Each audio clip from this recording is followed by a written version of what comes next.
Live from Wisconsin, welcome race fans one and all back to Green Flag TV. This afternoon, we get set to duke it out once again for the VSCA Sports Car Championship in their final race before the summer break.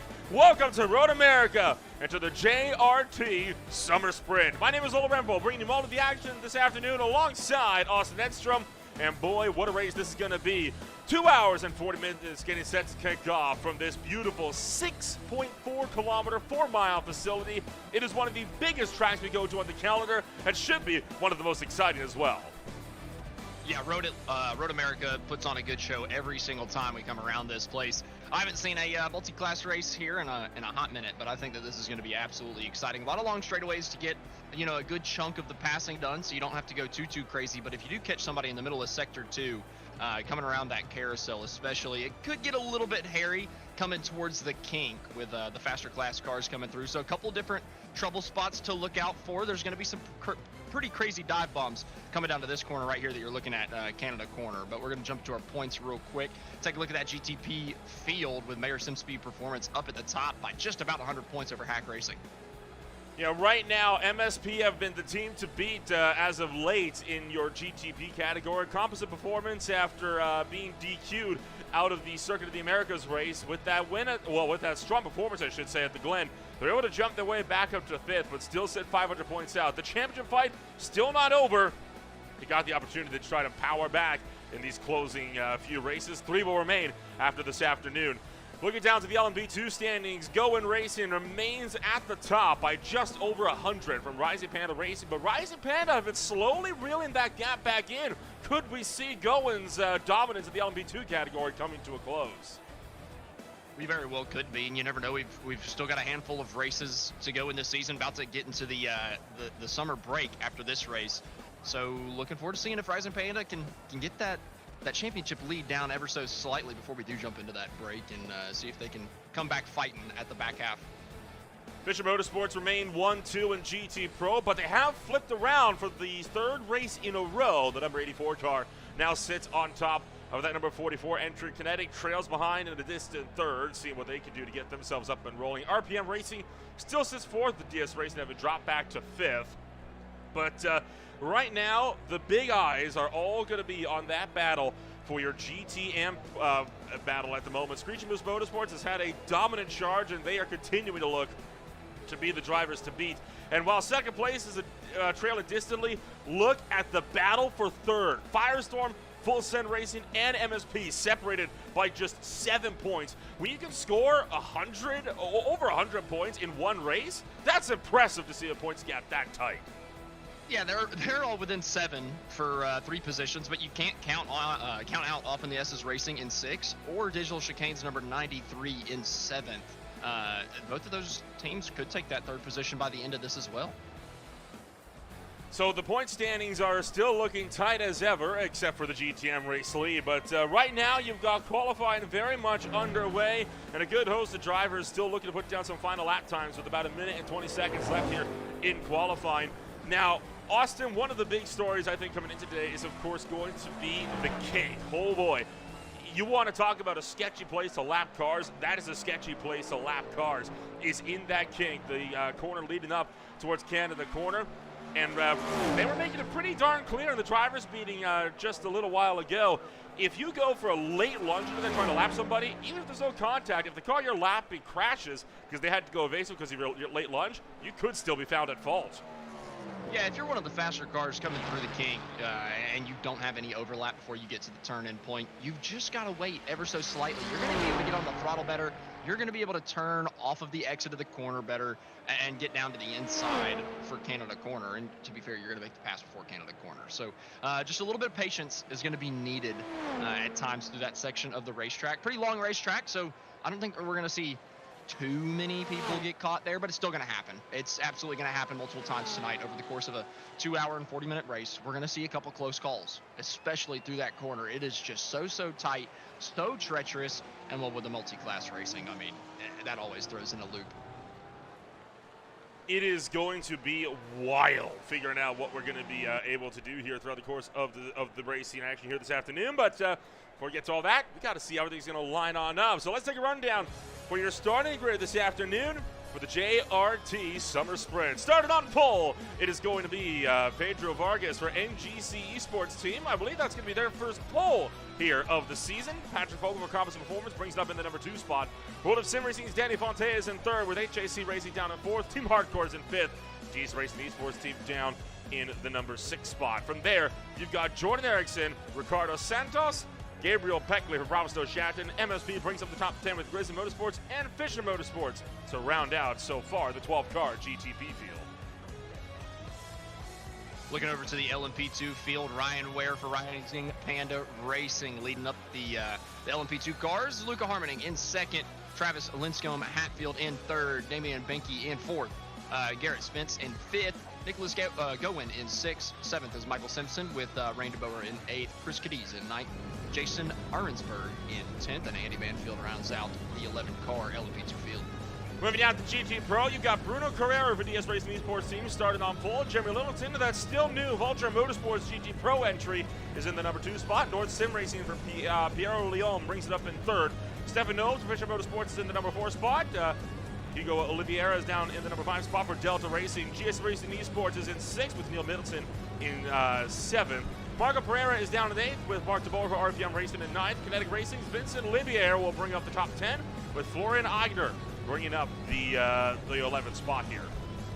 Going to be rounding out the field with the GTAM class. Starting up in 1st, no surprise, the Digital Chicane number 80, Matthew Orvex, and then the Digital Chicane number 93, completing the front row for Digital Chicane with Kyle Lowe in that number 93. Patrick Boylard for Often S's Racing in 3rd, Antonio Cardoso in 4th for DS Racing Esports, Sheris Venkataraju in 5th, Ronald Gross in 6th, Thomas Baker 7th, Aaron Beaver 8th, Taylor Parsons in 9th, Earl Erexoy in 10th, Carl Felver starts at 11th with Tyler Tucker on his outside in 12th, Mark Romaninski in 13th, and Roy Vermeer in 14th, round out the GTAM field.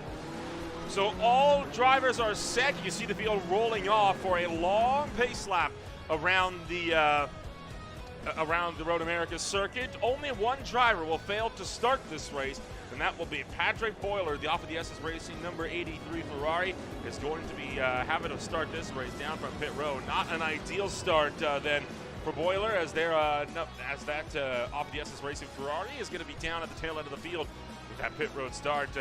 Right now, I think it is all eyes on Digital Chicane. This 93 entry right here in the Ferrari, they absolutely smoked the GT competition. Even in the GT Pro category, you saw the Digital Chicane gang able to put themselves almost a second quicker than the GT Pro leader from FP1, and pretty much a second up for the GTM winner of FP1 as well.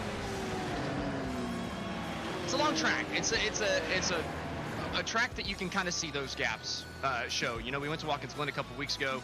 You're not really going to see those big gaps at Watkins Glen, I don't think. A lot of that racetrack is one straightaway in particular, just coming out of turn 1, you're full throttle. Here you got a bunch of different straightaways, so you got to get a bunch of different exits correct and make sure that you keep your momentum. So I just think that there's a lot more opportunity at this racetrack for time loss and gain through the course of a lap. And well, we saw that a pretty good chunk in qualifying, like you said, with a couple of these gaps throughout the field. But to be fair, it's tightened up relatively well across a lot of these, except for the GTM. Those things are scattered all over the place in terms of race pace.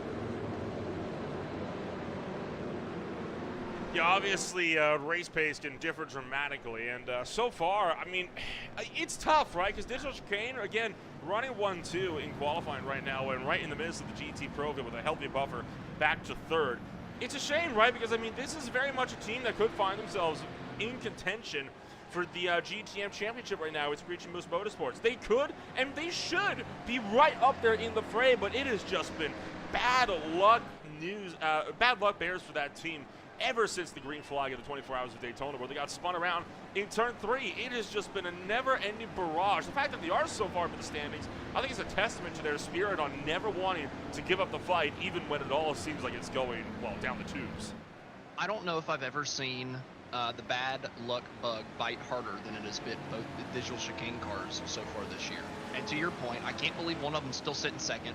One of them's been a little bit more snake bit, back to 7th, but they're still in a fight to where they could get up to 3rd by the end of the season. So Both those teams doing a good job at least keeping themselves in it, because honestly, with the amount of bad luck that they have, that they've had so far, neither one of them should have a chance at the championship, but one of them is still sitting P2, only 200 points behind a team that won the first 4 races of the year. So that GTM battle up towards the front in terms of points is going to continue to close up, I believe. Working our way through Canada Corner, I think one of the last really hard braking zones on the racetrack. You fire through this very tight, winding section. It was talked about as well in the driver's meeting. If there's going to be a full course yellow, probably going to be in there with all those close walls. We'll see how everything's going to pan on out. But for now, the iRacing safety car, get it set to make that drive down and into pit road. We're happy that you're joining us here on the Saturday morning, a Saturday afternoon, a Saturday evening, wherever it may happen to be. Wherever you are watching us here from on Greenflight TV, Pedro Vargas for NGC Esports team into the restart zone. Patrick Vogel to his outside. Green flag's out. We're underway for the summer sprint. All the GTPs and LMP2s taking off down the front straightaway towards turn number 1. Everybody cycling in just about single file towards the front. A couple 2-wide battles throughout. Trading paints trying to make a move. Couple other LMP2s getting through as the GT cars are starting to climb the hill and come up to the start-finish line. GT Pro 992, Digital Spirit DS Racing brings us to green for the GTs. And right behind him is the GT AM. That's Digital Chicane's number 80. So a lot of representation whenever it comes to the GT field up at the top, up at the front of it, excuse me. And we all funnel down into turn number 1. Once again, the GTs taking it pretty easy as well. Nobody forcing anything too heavy. Everybody giving plenty of room. Don't want to see any crazy lap 1 incidents. So far, looking like the whole field's managed to get their way through cleanly, at least in the first couple of corners. Nobody so much as going off the racetrack. As I say that, Nicholas Goen finds the off-track area at about turn 6, but gets back on with no further incident. So it's looking like a good drive so far. We'll check in briefly on the GT cars, and well, there we go. First spin, Bravo Snow Shadow, Trading Paints Racing, both going around in your GTP field right now. Everybody in a mad scramble down towards the kink, and this is one of the most treacherous corners on the circuit. Look at the speeds that the GTPs fire through the kink. I mean, they've got to be just about full throttle coming through that corner. I mean, they are absolutely flying around that fast right-hander, trying to set themselves up good for that long straightaway coming down to Canada Corner and getting a good exit back so that they can have a good little final sector before they get back on the front straightaway and that other long front stretch where you just got to make sure you get the pedal down coming out of the final corner. Now the GT's coming across the carousel, or coming around the carousel, coming down towards that kink. These are the cars that I'm a little bit more worried through the kink, even by themselves, even whenever they're not in traffic. They handle just a little bit stiffer, a little bit slower, a little bit stiffer. Can't quite get through the corner just as well. I'm a little bit more worried about a couple of these guys dipping a left side tire off into the grass as they come through the kink and potentially spinning that thing out. But the first time through for everybody, the kink looks to be no problem. Right now, Vargas leads the way in one of the Acuras. He is currently headed up the GTP field and looking like it's going to be all safe and sound for him. Let's take a look at what happened to Jordan Eriksson and Gabriel Peckley on lap number 1 of this incident. And they just had it coming together at the apex, and it looks like Bravo Snow Shatton just went off and tried to avoid that. That's not bad, though. I mean, I think most people would happily take a spin instead of clattering into another car and potentially giving yourselves a whole host of damage. We do have trouble with Scott Meredith for Grizzly Motorsports, looking like they have possibly dropped out of the session altogether after just 1 lap. Oh, my goodness, not another one. The disconnects have been coming in heavily over the last couple weeks, I got to say. Fortunate to see it plague somebody on lap number 1 here. Hopefully they can get back in the service in time. Unfortunately for them, this is a sprint race for the VSCA SportsCar Championship. Still 2 hours and 40 minutes, so it's still a decently long race, but it's still a sprint. This is not that 6-hour of the Glen. This is not the 24-hour of the Daytona. This is not the 12-hour of Sebring. These guys do not have the time to lose laps in pit road and hope and pray for enough cautions to get your laps back. The only good news is it does take a hot minute to get around Road America, so hopefully they can get back into the session, have a driver change, whatever they need to do, get that tow done and only lose a lap or 2 so that the cautions can maybe help them out later, but it's still not what you want to see in the early going. Taylor Parsons and Screech Moose Motorsports getting around Aaron Beaver, and around goes Beaver. The MSP Mercedes finds himself spinning off and into the grass. Now, Well, I think that may have been weight transfer coming up and over the hill. It's a very easy mistake to make, and it is one that many drivers have made time after time again. And oh, it's at the back of the SMM car in front of him. Yeah, these things get really light coming over the hill, like you mentioned. And while it wasn't weight transfer like you mentioned per se, I do think it's a pretty similar incident, right? He makes that little bit of contact right whenever we come over the crest of the hill when the car is the absolute lightest and where contact's really going to screw you over. And we saw it there. He just got that nose bent in a little bit. And, well, like I said, coming over that hill, you just can't make contact. If you do, you're asking for trouble. And unfortunately there, a little spin, but just a little tap to the inside wall. Nothing too serious for that MSP number 34. Jordan Erickson and Gabriel Peckley currently fighting their way back to the LMP2 field after they both found themselves spun around on the first lap of this race. Slowly Full Send Racing. Full Send Racing has crashed hard coming out of the kink. And it looks like the kink has claimed its first victim of the day. Take a look.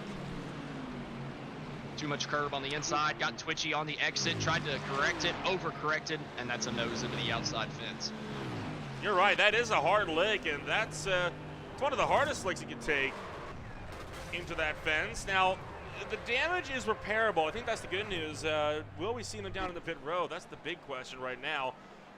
Doesn't look like it. They don't think it's bad enough to have to come down pit road. They're going to try to hope for a safety car to come out so they can get that fixed properly under yellow. Whoa, and now way off, and it goes off in the S's. Although I think that was off at turn 1, as that was a high-speed off down into the opening corner. Oh, he's pulling it to a stop and calling it quits. He didn't hit anything. I'm surprised.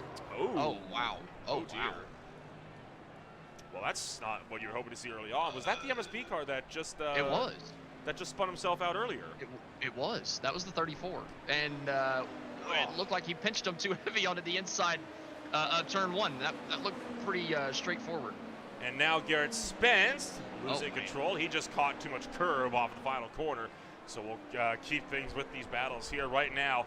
Jordan Erickson still cutting through the field. He just got around Travis Linscomb Hatfield for Fisher Motorsports.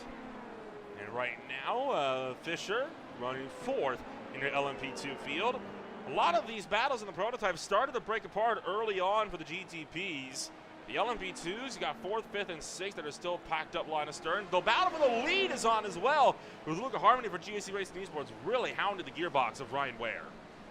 Yeah, both these guys close to each other, and I got to point out, they are all starting to come up on the GT field. We're getting closer and closer. Those GTPs are coming out of the carousel. The back half of the GT Anfield is coming out of the kink right now, so they're going to be catching them in half a lap or so, and the LMP2s are not too far behind. So this race for the lead could end up being a race for the lead through traffic within the next lap or two. And here you see the battle for 9th, Going Racing, just getting around VRG Sport, and that was for the 9th spot. So Nicholas Goen on the charge as he is moving his way back through the field as well. Remember, Goen had that off on lap number 1 as well, and that is why we see them so far down the order when they have been so dominant in that category all season long so far. Check it back in on the GT Pros, and well, speak of the devil, we got a couple going around.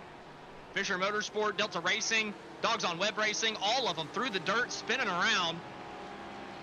Is that coming out of the carousel? Everybody having an issue? No, sorry, coming out of yeah, my mistake. Did they really call that turn 3? Because that's turn 2. They do. There's a tiny little bend in the road between 1 and 3. And here we go, fight for the lead. And Harmony is through to the LMP2 race lead. So we'll take a look at that pass, and then we'll show you what just happened to cause a pretty hefty pile up down to turn 3. Oh, sorry, that was a different pass altogether. That was Tri-State Racing getting around another, and this was the move. It looks like Rise It Panda just got a bad run to the final corner. Yeah, I mentioned it in the pre-race. You've got to be so good around every single one of these corners that has a long straightaway at the end of it. Road America is very much a exit speed racetrack. Oh man, that was the contact through 3, sending the 3 GT cars around, just getting in a little bit too deep. And again, that's probably just trying to get that good exit off because you know how much it matters. But well, you can't drive into the back of somebody like that. It's on board with Cardosa. He did a great job to avoid contact. He actually didn't hit anything. He brought it to a stop avoiding that. That was some great heads-up driving there. Sure, he lost a lot of time. He lost a lot of spots. Could have been worse. The GTs or GTPs are starting to come through the back of the GT field. Just saw a couple of them go to the inside of a couple others through the kink, and it's starting to be the nervy moments, the sketchy moments. Whenever I see a GTP dive to the inside of a GT through that kink, there's just not enough room for two cars, and especially one going so much faster than the other. Everybody able to get through okay so far on this first go around. But the entire GTP field still has a lot of these GT cars to get through. I think it'll be completed by the end of the next lap, but I am worried there's going to be a little bit more kink mayhem before the end of it. Battle for 7th is on in GTP. Fisher Motorsports, DS Racing Esports team, and Mayor Simpson Performance are all going at it right now. And the mad dash through one. There's turn 2, and then down to the turn number 3. Whoa! And around goes DS Racing. Locks up the brakes, and for Ricardo Santos, that was a good save. He'll drop back to 9th, but he'll save the car from too much damage. Ryan Ware for Rising Panda Racing is into pit road. What's going on here? He went off track not too long ago, but maybe a little bit of right front damage. He drove in a little bit too deep into turn number 1. Oh yeah, look at that. And a little bit of left. Yeah, he made maybe a little bit of left rear damage as well. He ended up hitting the tire barrier on the very outside of turn number 1, trying to make this move. Just drove in too deep, made some contact with his right front. It sent him wide into the dust, and then he tagged that barrier on the left. And I see a little bit of left front damage, a little bit of right front damage, and I think there's a little bit of left rear as well. Yeah, that'll do it for sure. That's unfortunate, to put it mildly. But so Rising Panda Racing, they go from challengers to comeback drivers, and we'll have to see if they'll be able to make up that time anywhere throughout the course of this race. The battles are heating up right now in both of the prototype fields. Rain DeBoer and Michael Simpson in the fight for 4th in your in your LMP2 field. In GTP, there you see World of Sim Racing trying to get around the Fisher Motorsports GT Pro entry and cannot find a way around him. DS Racing is going to get through. Team Hardcore is looking to get in the mix here as well. About a 4-car fight here. Fisher Motorsports is also in the fray. Battle for the lead as well. It was under half a second. Yeah, 12 minutes gone in this one just about, and we're still all packed up. All these guys racing hard. The GTs not letting each other get away, and typically the GTPs spread out ever so slightly, but we're not really seeing much of that. Like you mentioned, 4th, 5th, 6th, 7th, all within a second of the GTPs, all coming through the GT cars, just trying to get through without damage, hold serve, and then once you find that clean air, make your moves, make your passes. So a little bit of a sketchy moment there coming out of turn 3 as the GTP got through. On the inside, I think one of the GT cars was trying to get out of the way, but maybe just hold the racing line. It's a little bit more predictable coming out of these corners for the faster cars. And World of Sim Racing overshoots turn 5. So DS Racing gets to the inside and up the hill for 6.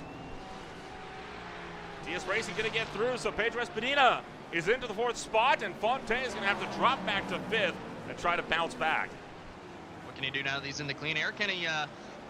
Can he reel in that gap up front, right? The top 3 have kind of pulled away from the rest of the GTP field. Do these guys have enough in it to the DS Racing Esports team? Do they have enough in that thing to bridge that gap down now that they're in that 4th place spot? They're in the clean air. They got a couple slower cars that they got to deal with coming through the kink. Not the place you want to be. You're going to lose time right here, but he makes a smart move. He just stays in right behind, undercuts him on the exit of the corner. It does stack him up a little bit, causes a 4-car stack up for the GTPs coming down to Canada corner, and he's going to have to go defensive. This is on board with Jacob Lehman right now, trying to see if he can make a battle. He's going to go to the right side of World of Sim Racing to try to make this move. That shows just how tight it is. And Danny Fonte continues to drop. He's now down to 6th. Lehman punches his ticket into the top 5. And Espadina currently running away with 4th at the head of this GTP battle. You could tell that Fonte was trying to go for a move for 4th, trying to get something coming out of Canada corner, but there was a GT car on the outside on the exit of that corner.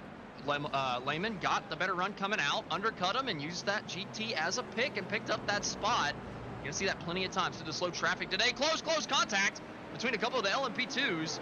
Going, able to make the move, but I thought he was going to get turned coming out of Canada quarter. Yeah, Vulture Motorsports ended up having a little bit of a close shave there. Tried to cut in and go 3 wide around the GT Pro car. Didn't end up working out. Vulture Motorsports, this is a big day for them. Jason Ahrensberg, the first LMP2 driver in competition for Vulture Motorsports in VSCA.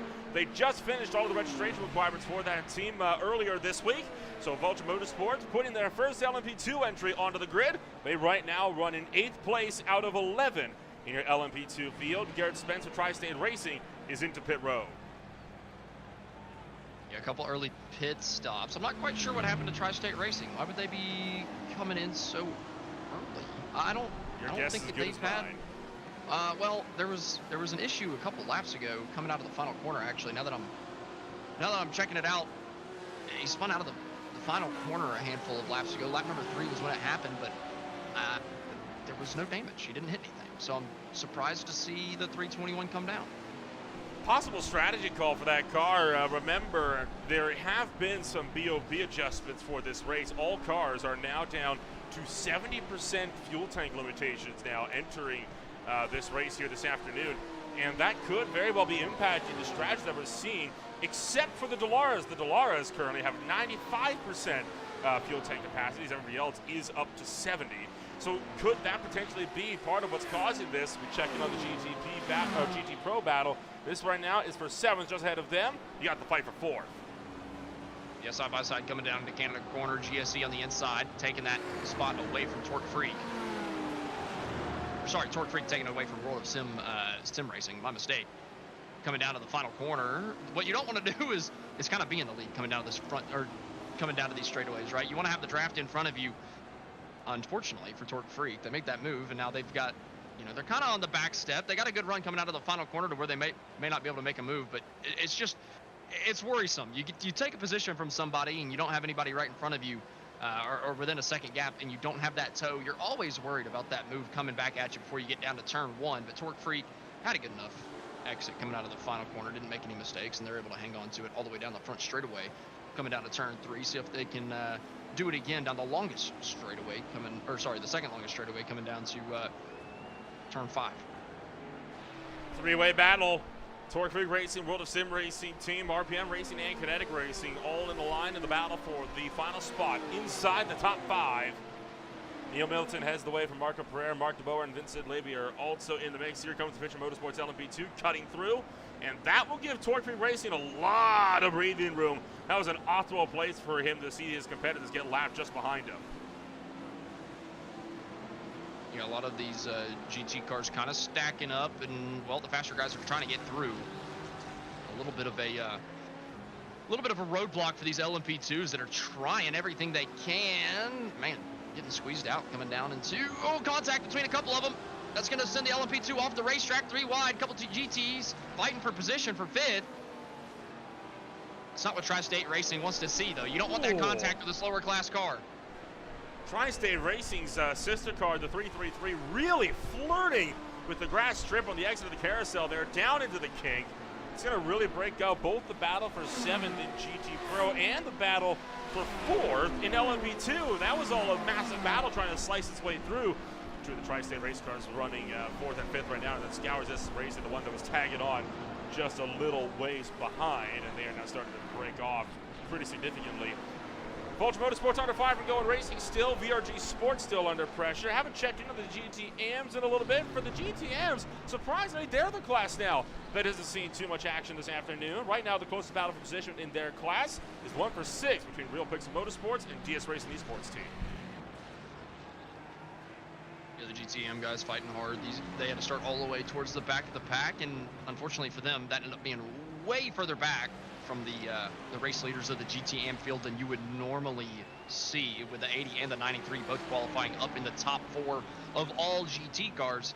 Kind of relegates a lot of these other GTMs back to a place where they can't really even fight for that race lead until we maybe see a caution flag, and they can kind of bridge that gap back up towards the front. They had to start behind a whole host of other cars that those digital chicane cars at the front didn't have to start behind, and just look at that gap in the GTM field because of that. The 80 and the 93 pulled out a 15-second gap over 3rd, and this battle for 6 is 22 seconds behind our race leaders in GTM. We're only 19 minutes into this thing. Could we see a pass potentially here for that 6th position? DS Racing is closing.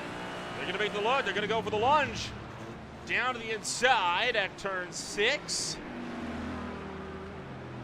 And put Antonio Cardoso up into the number 6 spot. Ronald Gross going to drop back to 7th. Plenty of respect between those two coming through that heavy braking zone. A lot of room given there by Gross on the outside. DS Racing really didn't push the issue too hard. Cardoso gave him plenty of room, didn't pinch him all the way up to the outside, coming down to the heavy braking zone. So good respect between a couple of these GTM runners in the early going. You know, you can ruin your race with 2 hours and 20 minutes to go, but you can't win it. And well, that just looked like that was good race preservation between the two of them. We'll see if Cardoso can close up the gap at all to the right now, the top runners. Right now, Orveche and Kyle Lowe, the only GT car that is in front of them for overall position is Bruno Carrera, the GT Pro race leader. Otherwise, they are ahead of the entire GTM and the entire GT Pro field. Again, a very impressive feat, showing that perhaps these digital chicane runners might have a place for them in GT Pro for next season.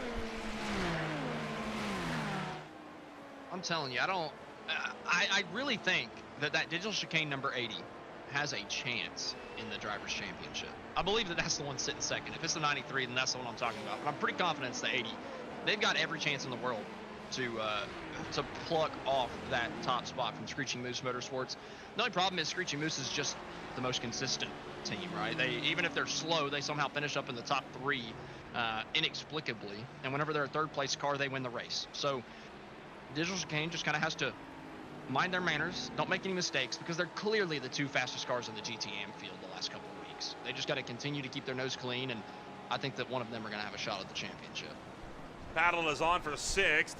Kinetic Racing trying to get around World of Sim Racing, Porsche versus BMW. Pereira going to hang on, and Labier cannot make that look for the number 6 spot in your GT Pro field. The GTP leaders are closing in. NGC Sports Team started to be put under heavy fire by Composite Performance, and we could see a fight for the overall lead on their hands. Yeah, they've been relatively close this whole time. Vargas has not gotten away from Fogel at all. I mean, maybe that gap stretched out to the second half over the second place runner for a moment, and well, that was the max it was, and it immediately started coming down. Vargas started catching the lap traffic, started getting slowed up, and I think he's just been held up in a couple of worse positions than Patrick Fogel right behind him.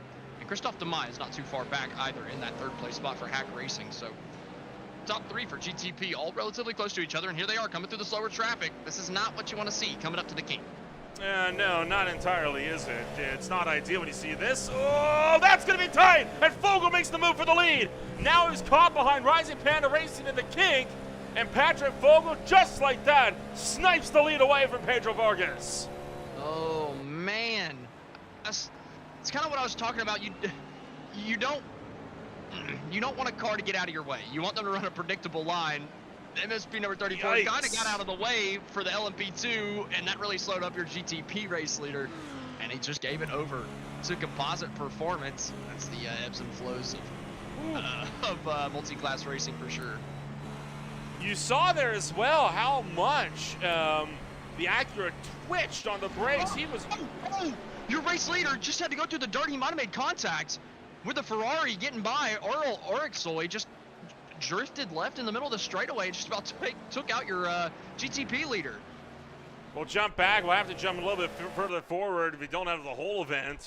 But you can see here, I mean, tucked up right behind Rising Panda Racing, made the move down to the can of the corner, and this has allowed him to break up a 1.3 second gap on the field.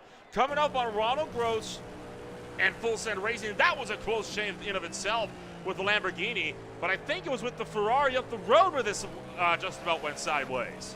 Oh, it was. And Earl's kind of running the middle of the racetrack. You almost don't know where he wants you to go, but he leaves you that left side line, and then he just drifts back across. And that could have been absolutely massive. I mean, that would have been a huge penalty too, by the way. That would have been absolutely astronomical. Battle is back on for 6th in GTP. World of Sim Racing, Fisher Motorsports, Mayor Sims Performance, all looking to go at it. And this is tucked up right behind a good chunk of GT traffic. They're getting around one of the BMWs.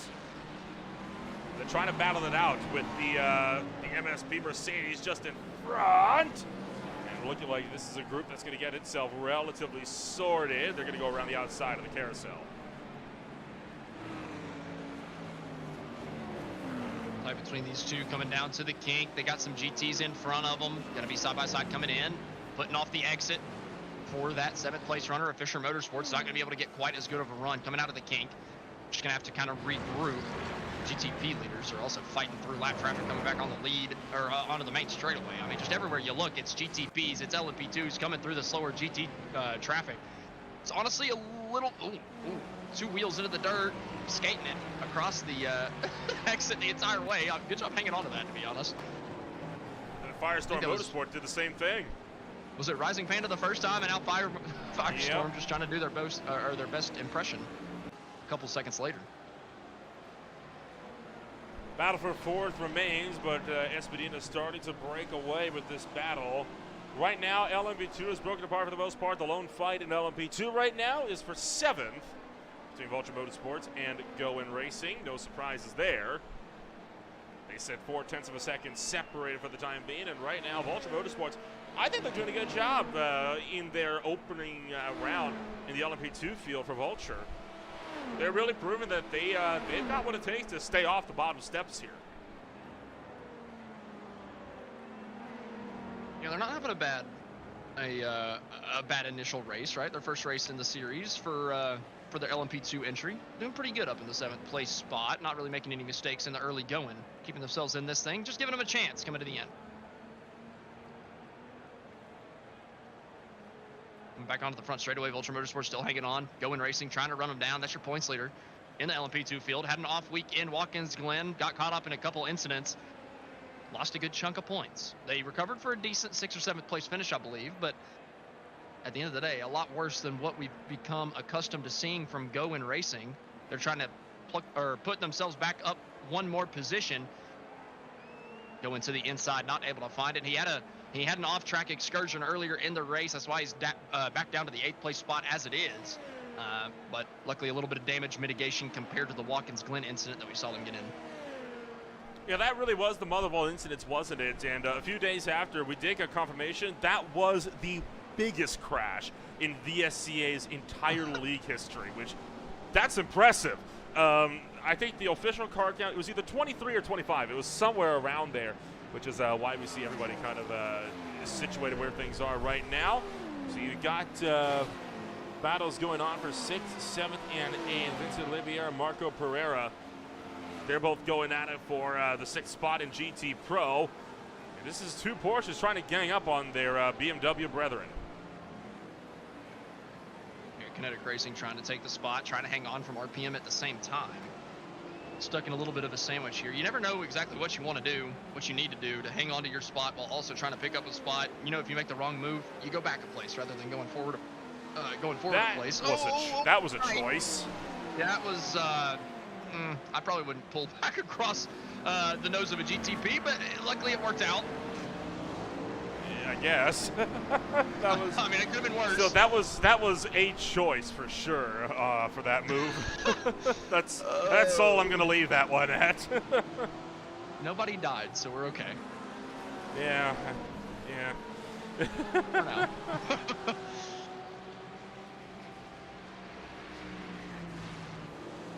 This battle is going to continue on in GTM. Just behind them, Shreyas Venkatarajan for Vulture Motorsports at the GTM entry for the 016, trying to battle it out with Taylor Parsons for Screeching Moose Motorsports. Man, what is it with SMM? I mean, they always seem to have not a solid qualifying effort, but they just find themselves at the head of the field. GTP race lead is going to be changing hands down the front straightaway.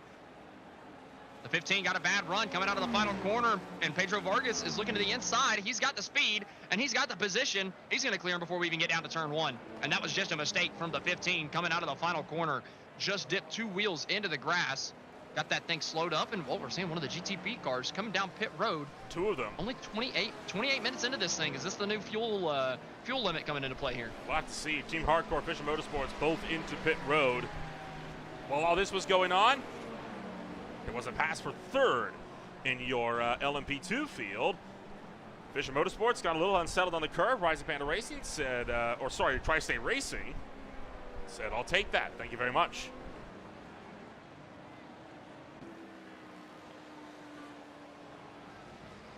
Full service, it looks like, for Hardcore and Fisher. I didn't expect even with the fuel limitations, I didn't expect to be seeing them come down 28 minutes in. I'm patiently waiting to see what the leaders do, whether they come in this lap or they just make it up one more lap, or was this a little bit earlier of a pit stop, maybe a little bit of a strategy play, trying to set themselves up nicely for the rest of this thing. And I think Bravo Snow Shatton might have just had a crash somewhere. Yeah, I think you're right on that one. Gabriel Peckley was battling with Ricardo Santos, and now suddenly way behind. They were going 3 wide with LMP2 and GTM traffic on the approach to turn 5. Oh, too much speed. Oh, yeah, way too much speed. Just locked the rears.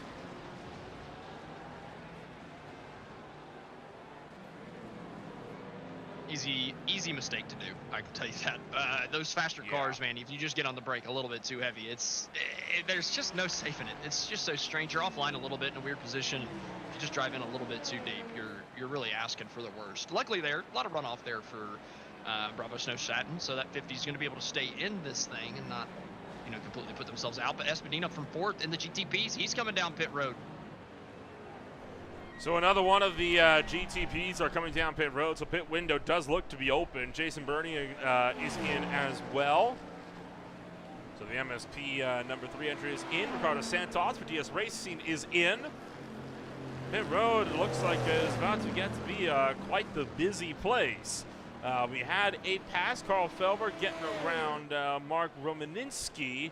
This was a little bit further down the field. This was for 13th in your GTM field, and that is, of course, the full send Razor machine that is still very much a wounded warrior. But they're showing they still have some speed as they fight their, oh boy, nearly actually getting turned by Dangler Performance there.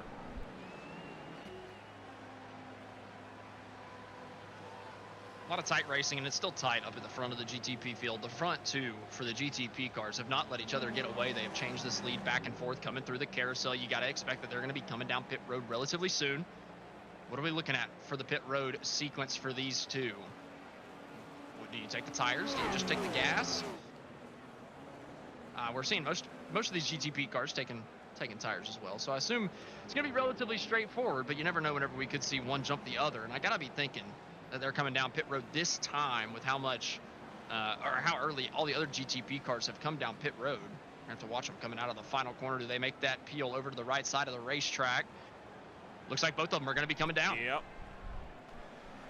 And HAC Racing, Christophe DeMay is just behind. Whoa, boy. Talk about attacking the pit line for Fogel. Nearly ran into the back of Vargas on pit entry. Well, how about DeMay getting up to the back of him? I mean, he's turned this into a 3-car battle for the lead whenever they come out the pit road. Take a look at Fogel's entry here right behind Pedro Vargas. I think it's more that Vargas entered way too slowly. If you look at Christopher DeMay, his pit entry, he caught up to both these guys by a second. Right behind. And right to the gearbox. That's perfect. He's completely cut that gap down. Coming out of, or I'm paying attention to see them come out of pit road. You're gonna have to see which one comes out first. They're all under a blanket. You never know which one's gonna get let down first and get out of pit road ahead of the other two. I don't know if Composite Performance took tires, though. Gabriel Peckley, Bravo Snow Shatton is so far one of the lone GTPs that is not pitted, and Vargas first in, first out, and a driver change for Composite Performance. They're going to put Andrew Parker in the car, and Matthew Rutten goes into the car for HAC Racing. Trouble for Jason Ehrenberg. One of the LMP2 runners has had an off in the Vulture Motorsports machine, and all of a sudden, their day looking like it's going up in smoke. And oh boy, John Pascal Arnold for the GS Racing Esports Audi having problems. Yeah, there's a couple guys that have had issues over the last 30 seconds or so. Arnold just went straight into the dirt coming through turn 1. I don't really know the reasoning behind it. But looking at the replay coming down to Canada corner for a couple of these guys, just too heavy on the brakes once again. Look at the Fisher Motorsports Porsche there, locking it down. Did a good job to avoid contact there. And this is the Audi. I mean, he was definitely going fast enough to make the corner. Yeah, I don't know. Or slow enough to make the corner, I should say. Oh, man. I'm watching Matthew Roughton, who's gotten in the car for Hack Racing. He left pit road right on the gearbox of the front two. And he's dropped off 2.5 seconds to second and 4 seconds to third. So Matthew has not had a good outlap. Might not be fully comfortable with that car and how it's situated yet. We'll keep tabs on him, see what his progress will look like as this race continues. Gabriel Peckley is into pit road, and that should cycle all of these GTPs through and back to the race lead. Battle on. This is for fourth in GT Pro. Vince Olivier looking to get around Neil Middleton. And Kinetic Racing going to break around Torque Freak Racing down to the Canada corner. Yeah, a lot of these guys fighting hard for the fourth place, or sorry, for the fourth place spot. Olivier hanging on to it for now, coming down to the final corner. But it's just a lot of GT pros lined up, nose to tail, coming back to the start-finish line. I mean, everybody from fourth back to eighth is included in this battle pack. They're all within 2 seconds of each other. Kinetic Racing, the one that's pulling out the biggest gap so far with Torque Freak Racing in the mix. And all of this, they have just gotten around a few drivers that are down and into pit road as well. North Sim Racing leads the way with Piero Leone out in front. While everyone else a little ways behind is still doing a good job of fighting it out for these battles in of themselves. And this is all staying close while you've got a lot of prototype traffic trying to lap themselves. But right now, it is a busy place on pit road for the GTs. Yeah, we're starting to get to the end of the fuel life for a lot of the GT cars. A handful of the GT pros coming down. A lot of the GTMs seem to be coming in this time, getting their service done. We see the Screeching Moose Motorsports number 5 coming out. That's Parsons behind the wheel of the number 5. A couple other guys starting to make their way out of their pit stall as well. The 2 digital chicane cars up at the front of the field for the GTAM still have not pitted. They're staying out one more lap compared to what looks to be most of their competitors. Can't believe they can make it an extra lap with the pace that they've been running. They've been consistently quicker than every single one of their GTAM competitors, and yet they can make it another lap on gas.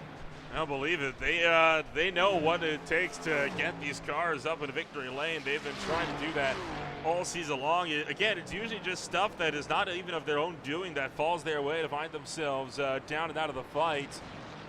Tyler Campbell from Grissom Motorsports, 2 laps down at the GTP field. He is battling his way for overall position through your GT field right now. He's now up to 27th overall, and he just made that pass, bumping Neil Middleton down to 28th overall. At this point, though, he has got to hope for a safety car so we can get one of those laps back. And over the course of a 2-hour and 40-minute race, you expect at least one, right? But it's not a guarantee. So it's a tough call on whether you're going to get it or not. You know, if you get that early incident or the early disconnect, you just may never get it back in these sprint races, man. And it's heartbreaking. It's tough on the points, but you just got to hope and pray that over the course of the next 2 hours or so that you either get that yellow flag or there's a lot of attrition within your class.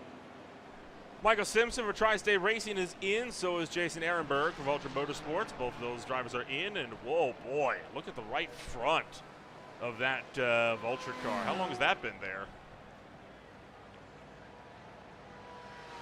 Oh, it's all sorts of dented in. Vulture Motorsports, LMP2, let's go back. This is the 216. Oh, man. Coming down to Canada corner. Ah, okay. So that was the incident. That was the incident we saw earlier then. Yeah. Yep. I didn't realize it had done that much damage. He, he got into the back of Goin. Maybe he didn't. He slid the brakes, but then he tapped ever so slightly a GTP car on the inside as he was spinning, and it destroyed the right front. Well, it was not heavy contact. I'm kind of shocked. I mean, these things are fragile, man. I've gotten into the GT racing, the multi-class racing the last 2 or 3 weeks, and I couldn't tell you how many times my car has died from the smallest of contact. So I know these guys struggle with that a lot. You end up getting a lot of damage that you have to repair. Unfortunately for these guys, that yellow flag hasn't come out yet, and they're not going to be able to do it under yellow. Oh, tight racing between the second and third place runners and LMP2. Rising Panda with a late dive down to the inside. They're going to take that spot. I don't think that was all that late. I feel like Rising Panda was a little pinched in there. I mean, he definitely wasn't side by side in the braking zone, but he just broke later, broke deeper, and he met the apex. I would say it was late, but it's not too late if you're going to still meet the apex and not push him out too wide. To be fair, they didn't make contact. That was a good move. Yeah, it was a good move. It was late, but it wasn't too late. Nicholas going racing takes it into pit road. I think that was the pass of the net race lead. Both digital chicane cars are in. What a move, man. That was impressive. And here comes a huge chunk of the GT Pros. Everybody from second on back, it looks like in the GT Pros, that entire battle that we were talking about, second through fifth, all coming down pit road, all line astern. Nothing between these guys. I love seeing the competitiveness of the GT Pro field here from about second on back. I mean, everybody is just on top of each other. That 992, he pitted a couple laps ago. Teixeira, I think that they're the class of the field, but everybody else is just stacked up on top of each other in the GT Pros. For the 555, they're going to put Carlos Miguel Duarte into the DS Racing Esports Team Ferrari. Orvech and Lowe remain in the cars in their respective digital chicane entries. So not seeing too many changes in the way of driver lineups on this pit stop. A few drivers going for driver swaps, but for most of the teams, they opted to keep their starting drivers in the cars for another stint. Now this will be interesting coming out of pit road. They're side by side, and pit exit ain't exactly 2 lanes wide here. No, there's not much room, and then even if you're wide, you gotta get it single filed out to right there, right? Because you've got to be on the inside where that blue line is. You got to be on the inside of the yellow line to cross the blue line and not get a penalty. And there's literally only room for one car, so you've got to get that sorted out. You cannot be side by side coming out of there, or you're gonna get a black flag. Kind of a game of chicken on that one, and it looks like Neil Middleton and the Torque Creek Racing Porsche won out. Yeah, I feel like if you're on the outside and you don't have clear overlap, as in like your nose is not in front of their nose, you just have to back out. You've got to give that spot up, or you're going to get pushed out on exit. I feel like that's kind of the danger spot, but they all come out line of stern, third through 6, all about the same distance apart as they were whenever they came in. Well, we are exactly 40 minutes deep into this race, so going to take a real quick chance here to give a shout out to the folks that helped keep the lights on here for the VSCA Sports Car Championship, bringing you races week in, week out. This race tonight brought to you by Twin Bush USA, your expert for automotive workshop equipment, located in North Las Vegas, Nevada. Visit them today or find them online at www.twinbush.com. As well as that, today's race in particular brought to you by Joel Real Timing. JRT aims to be a tool to help drivers to manage their races by displaying different information that can be customized. It can display several types of data like timing, track maps, dashboards, or a visual spotter as an overlay or on an external display. There's also an advanced fuel calculator with many options that allow the drivers to customize their refueling. JRT listens to user feedback to constantly improve. JRT and Twin Bush sponsoring the VSCA Sports Car Championship. Of course, this is the Joel's Real Timing Summer Sprint. We are 40 minutes deep into racing action here this afternoon.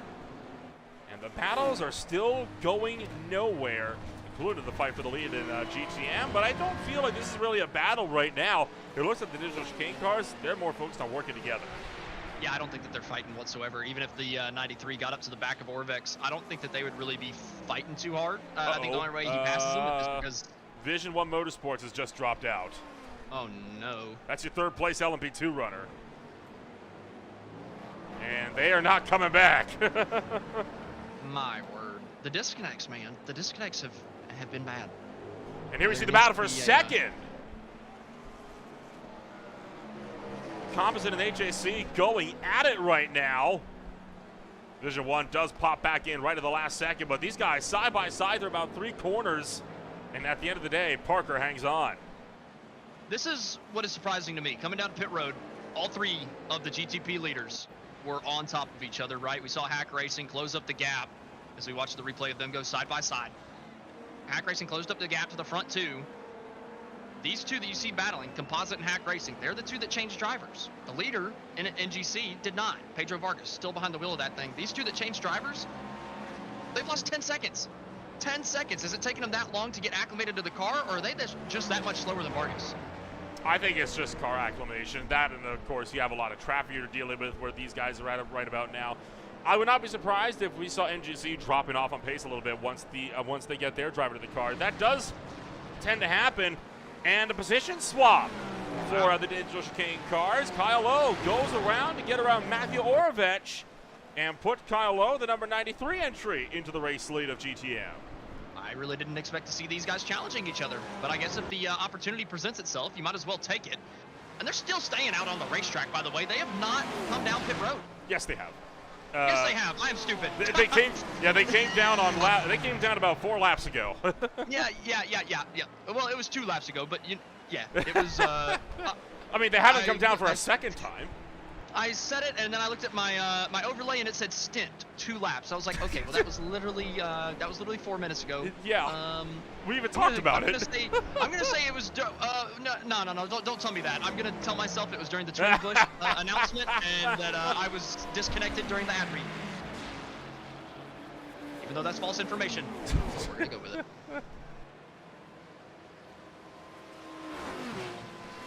One hour, 55 minutes remain. We are almost 1 hour deep into this 2 hour and 40-minute sprint race. The racing's been good this afternoon, right? Minimal incidents. The few incidents we have had really have not been bad. Lots of great racing. Well, you just said we've had minimal incidents, so I'm expecting a big 10-car pileup any moment. Well, we're overdue for a safety car anyway. Are we? I mean, it's only been 50 minutes. Usually we've gotten one by now. Well, that's a good point. Remember 12 Hours of Sebring? We got one before the GTP guys had even caught the GT field.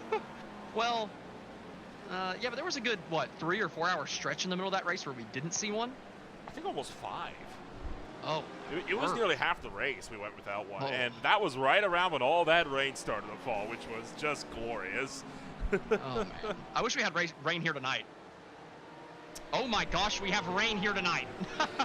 Oh no. I'm looking at the forecast. It's not going to get super heavy. I'm looking at 30% chance. Okay, so the last hour will be sprinkles. And that's 30% chance of sprinkles, or?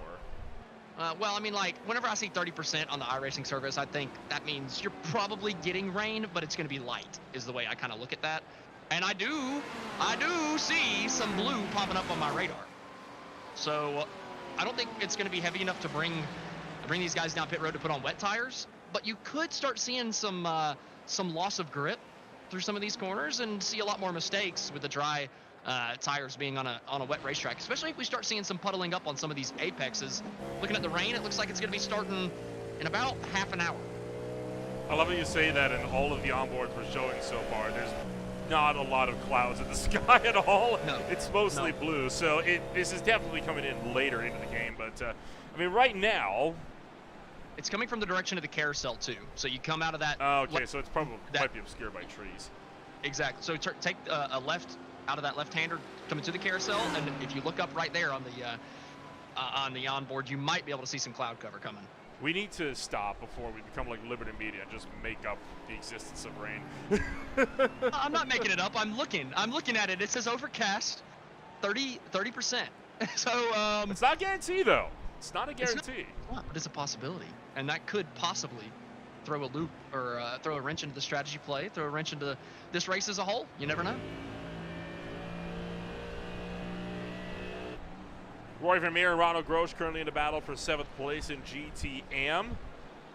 A lot of the fights started to break up throughout the course of this field. Not too much has been closing in, as we very much have settled, I think, into the long haul rhythm of this race with not too much of note. You see the battle for 5th in GTP, getting around some LMP2 traffic.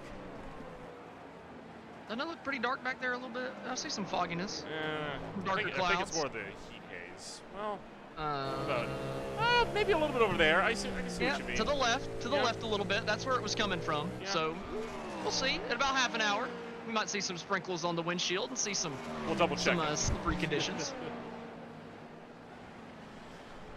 Right now, biggest battle on the racetrack for 3rd in GT Pro. Sparky Racing World of Sim Racing team going at a quarter of a second between them in the fight for 3rd. Yeah, I don't think that this GT Pro battle for third is going to be settled anytime soon. We've seen the same 4 cars tucked under each other's bumpers from the drop of the green flag. I mean, Torque Freak, World of Sim Racing, GSE, and Kinetic Racing, all the exact same speed as each other. Nobody really able to build a gap over the others, and nobody's really fallen too far behind either. So that last step of the podium might be a place of contention, heavily contested too, with there being 4 guys all fighting for it. Rising Panda Racing's Remy Loge takes that machine down and into pit road, so that'll put Dennis Denisio for GS Racing Esports into the LMP2 race lead. For Rising Panda, this is their second pit stop of the afternoon. Remember, they had pitted once pretty early in this race, and so they are off cycle on the pit strategy. There you see World of Sim Racing to the inside of Torque Freak, and the GSC Audi trying to make a move as well to bump Torque Freak down too. Starting to switch positions between these couple guys here. GSE just squeaking through the 21 in 4th, trying to hang on now as Torque Freaks trying to get back on the front foot. Not able to do anything coming down to the left-hander. They're all going to single file back out. A couple laps ago, Grizzly Motorsports had a little bit of an issue coming out of the King. Just about got destroyed by a GTP car that wasn't, or sorry, a GT car that wasn't quite sure where they wanted to go as Grizzly was trying to get by. So that kink is still proven to be a point of contention. All these guys going through it right now. Luckily for them, no traffic, no issues. And finally, we're seeing somebody start to spread out a gap. That 3rd place runner, World of Sim Racing team, they got the fighting right behind them, and he stretched that gap up to a 2nd. Thing is, the Audi's broken clear pretty effectively as well, so can we see Jean-Pascal Arnold in fact try to close the gap in? He's 6/10 up from Neil Middleton. Middleton right now has got to worry a lot more about Aiden Campbell right behind him.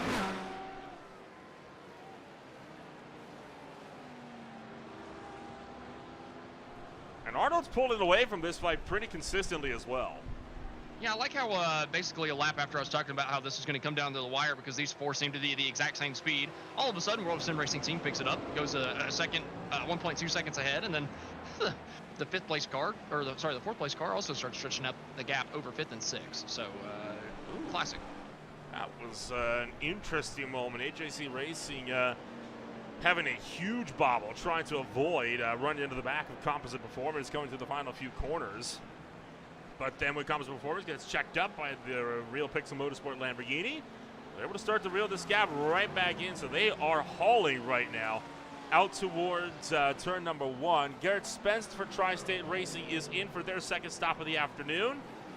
So can we see the pit window for the LMP2s opening up here before too long? Very well could. Nolan, we do have somebody waiting to give us a little chit-chat. It looks like it's Thomas Fisher of the 216. Would you like to talk to him? You know what, why not?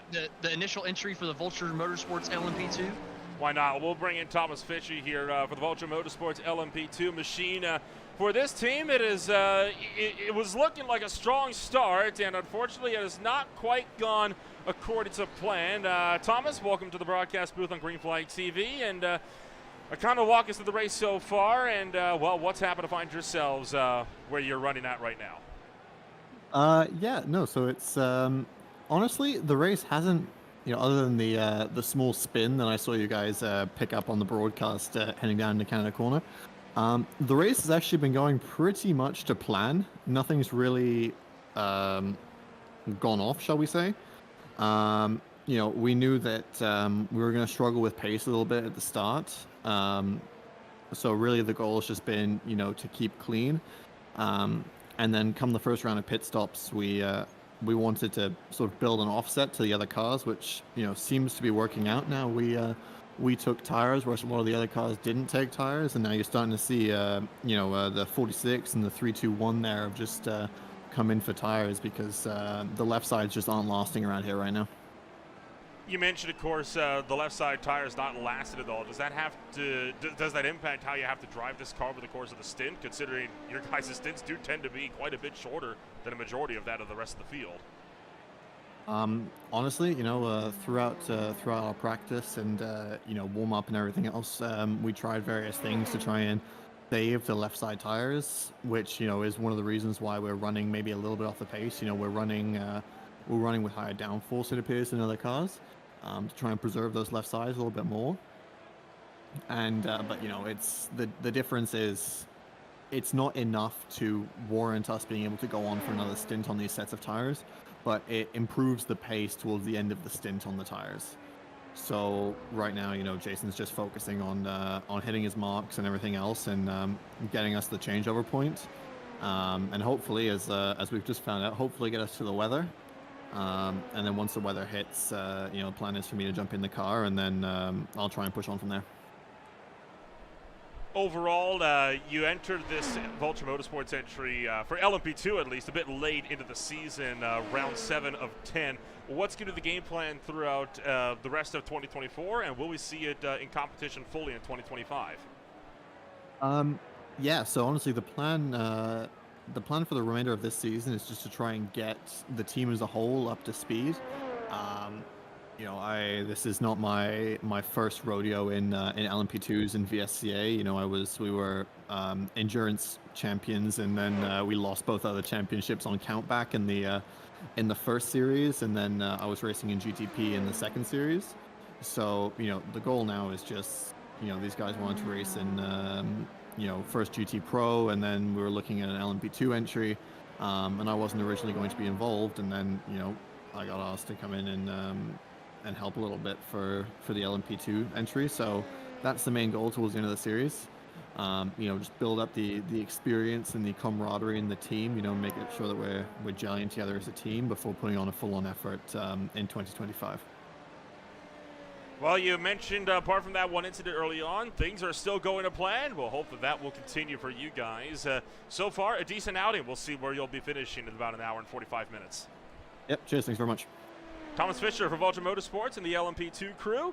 Currently, they run 10th out of 11 in this field, right? So we'll see how they're going to pan out throughout the duration of this race. You saw, while we were talking to Thomas Fisher there, the pass for the GT Pro race lead. And this came from Jeremy Littleton making the move, and this was down for the other Vulture Motorsports car into turn 5. I really thought that the GT Pro field was going to be relatively settled. That 992 just looked like he had the speed, had the gap. But the 116's come on strong, taking the race lead, running them down. That 116 is moving, and not only did they take the lead, they've stretched that gap out to almost 3 seconds. Yeah, that they have. It's been a solid run so far for DS Race Esports team, and of course Jeremy Littleton with the other Vulture car. While one may be a little bit down and out, these other guys are doing a good job so far. Rain DeBoer possibly having a blink out there. It shows that he crashed, but he's very much up to speed. So that does give you a good indication that he blinked out for an extended period of time. Aiden Campbell, though, did go off track for the Kinetic Racing Machine. Now, was that with contact for composite performance? I've been watching that for the last minute, kind of dissecting it. Andrew Parker kind of turned in as if there wasn't a car there. Ooh, no kidding. There was really nothing that Kinetic Racing could do on that one, just on the apex, and well, you got door banged. And then Pedro Vargas just set the fastest lap of the race, a 1:48.52. And that is the fastest lap out of anybody so far today. So NGC continuing to pull out that lead at the head of this field, which could be good news to give their second driver time to acclimate to the race car once it's time for their stint. And that should be coming up before too long. Yeah, the pit stop started, what, around 2 hours and 10 minutes to go. That was 30 minutes into the race. So you got to think pit stops are probably going to be, they probably started, excuse me, maybe at the 2:05 mark. So we might be looking at another 5 or 10 minutes before we come down pit road, but we are getting very, very close to that point. And I'm going to check the weather radar one more time, give a little bit more of an idea. Looks like we are about 20 minutes away from some weather. I'm seeing it getting bigger on my radar. And there's a little bit of light green behind that blue, so it might get a little heavy. Still, I don't think it's going to be heavy enough for rain tires. We're looking at Gross getting passed by Cervoni in the GT-AM. That's going to be for your 8th place spot, coming out of turn number 3. So the battle for 8th going to continue on. 1 hour and 42 minutes are left in this one. Tell you what, Let's take a ride on board here with Ronald Gross for a little while as he continues to battle it out with Julia Savoni just up the road, and we'll take you for a lap or two around the Road America circuit. While we give our voices to rest, we'll be back in just a moment.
Well, boy, talk about timing. The second we leave is when it all starts to kick off. We'll go for a little stroll down memory lane. Rain DeBoer had this little incident for the Scours SS Racing machine.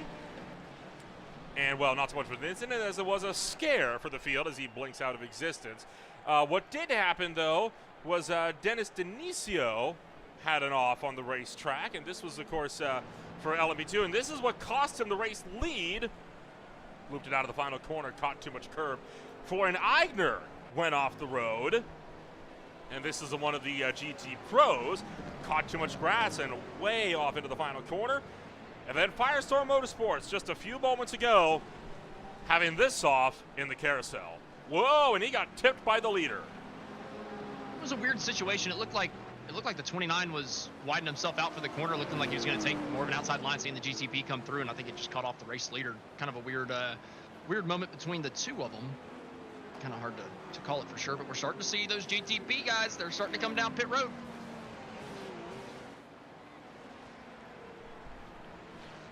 Yeah, they sure are. A lot of the GTP runners down and into pit road now. Among those is Selena Ward for Trading Paints Racing. And just behind them, you see Rico Kohlmeyer for Fisher Motorsports. So a new driver into the Fisher Motorsports number 14 entry. Down at the tail end of the field. Again, for the most part, a lot of the battles on the racetrack started to break apart. Both Tri-State Racing cars go third and fourth, with Going Racing in fifth.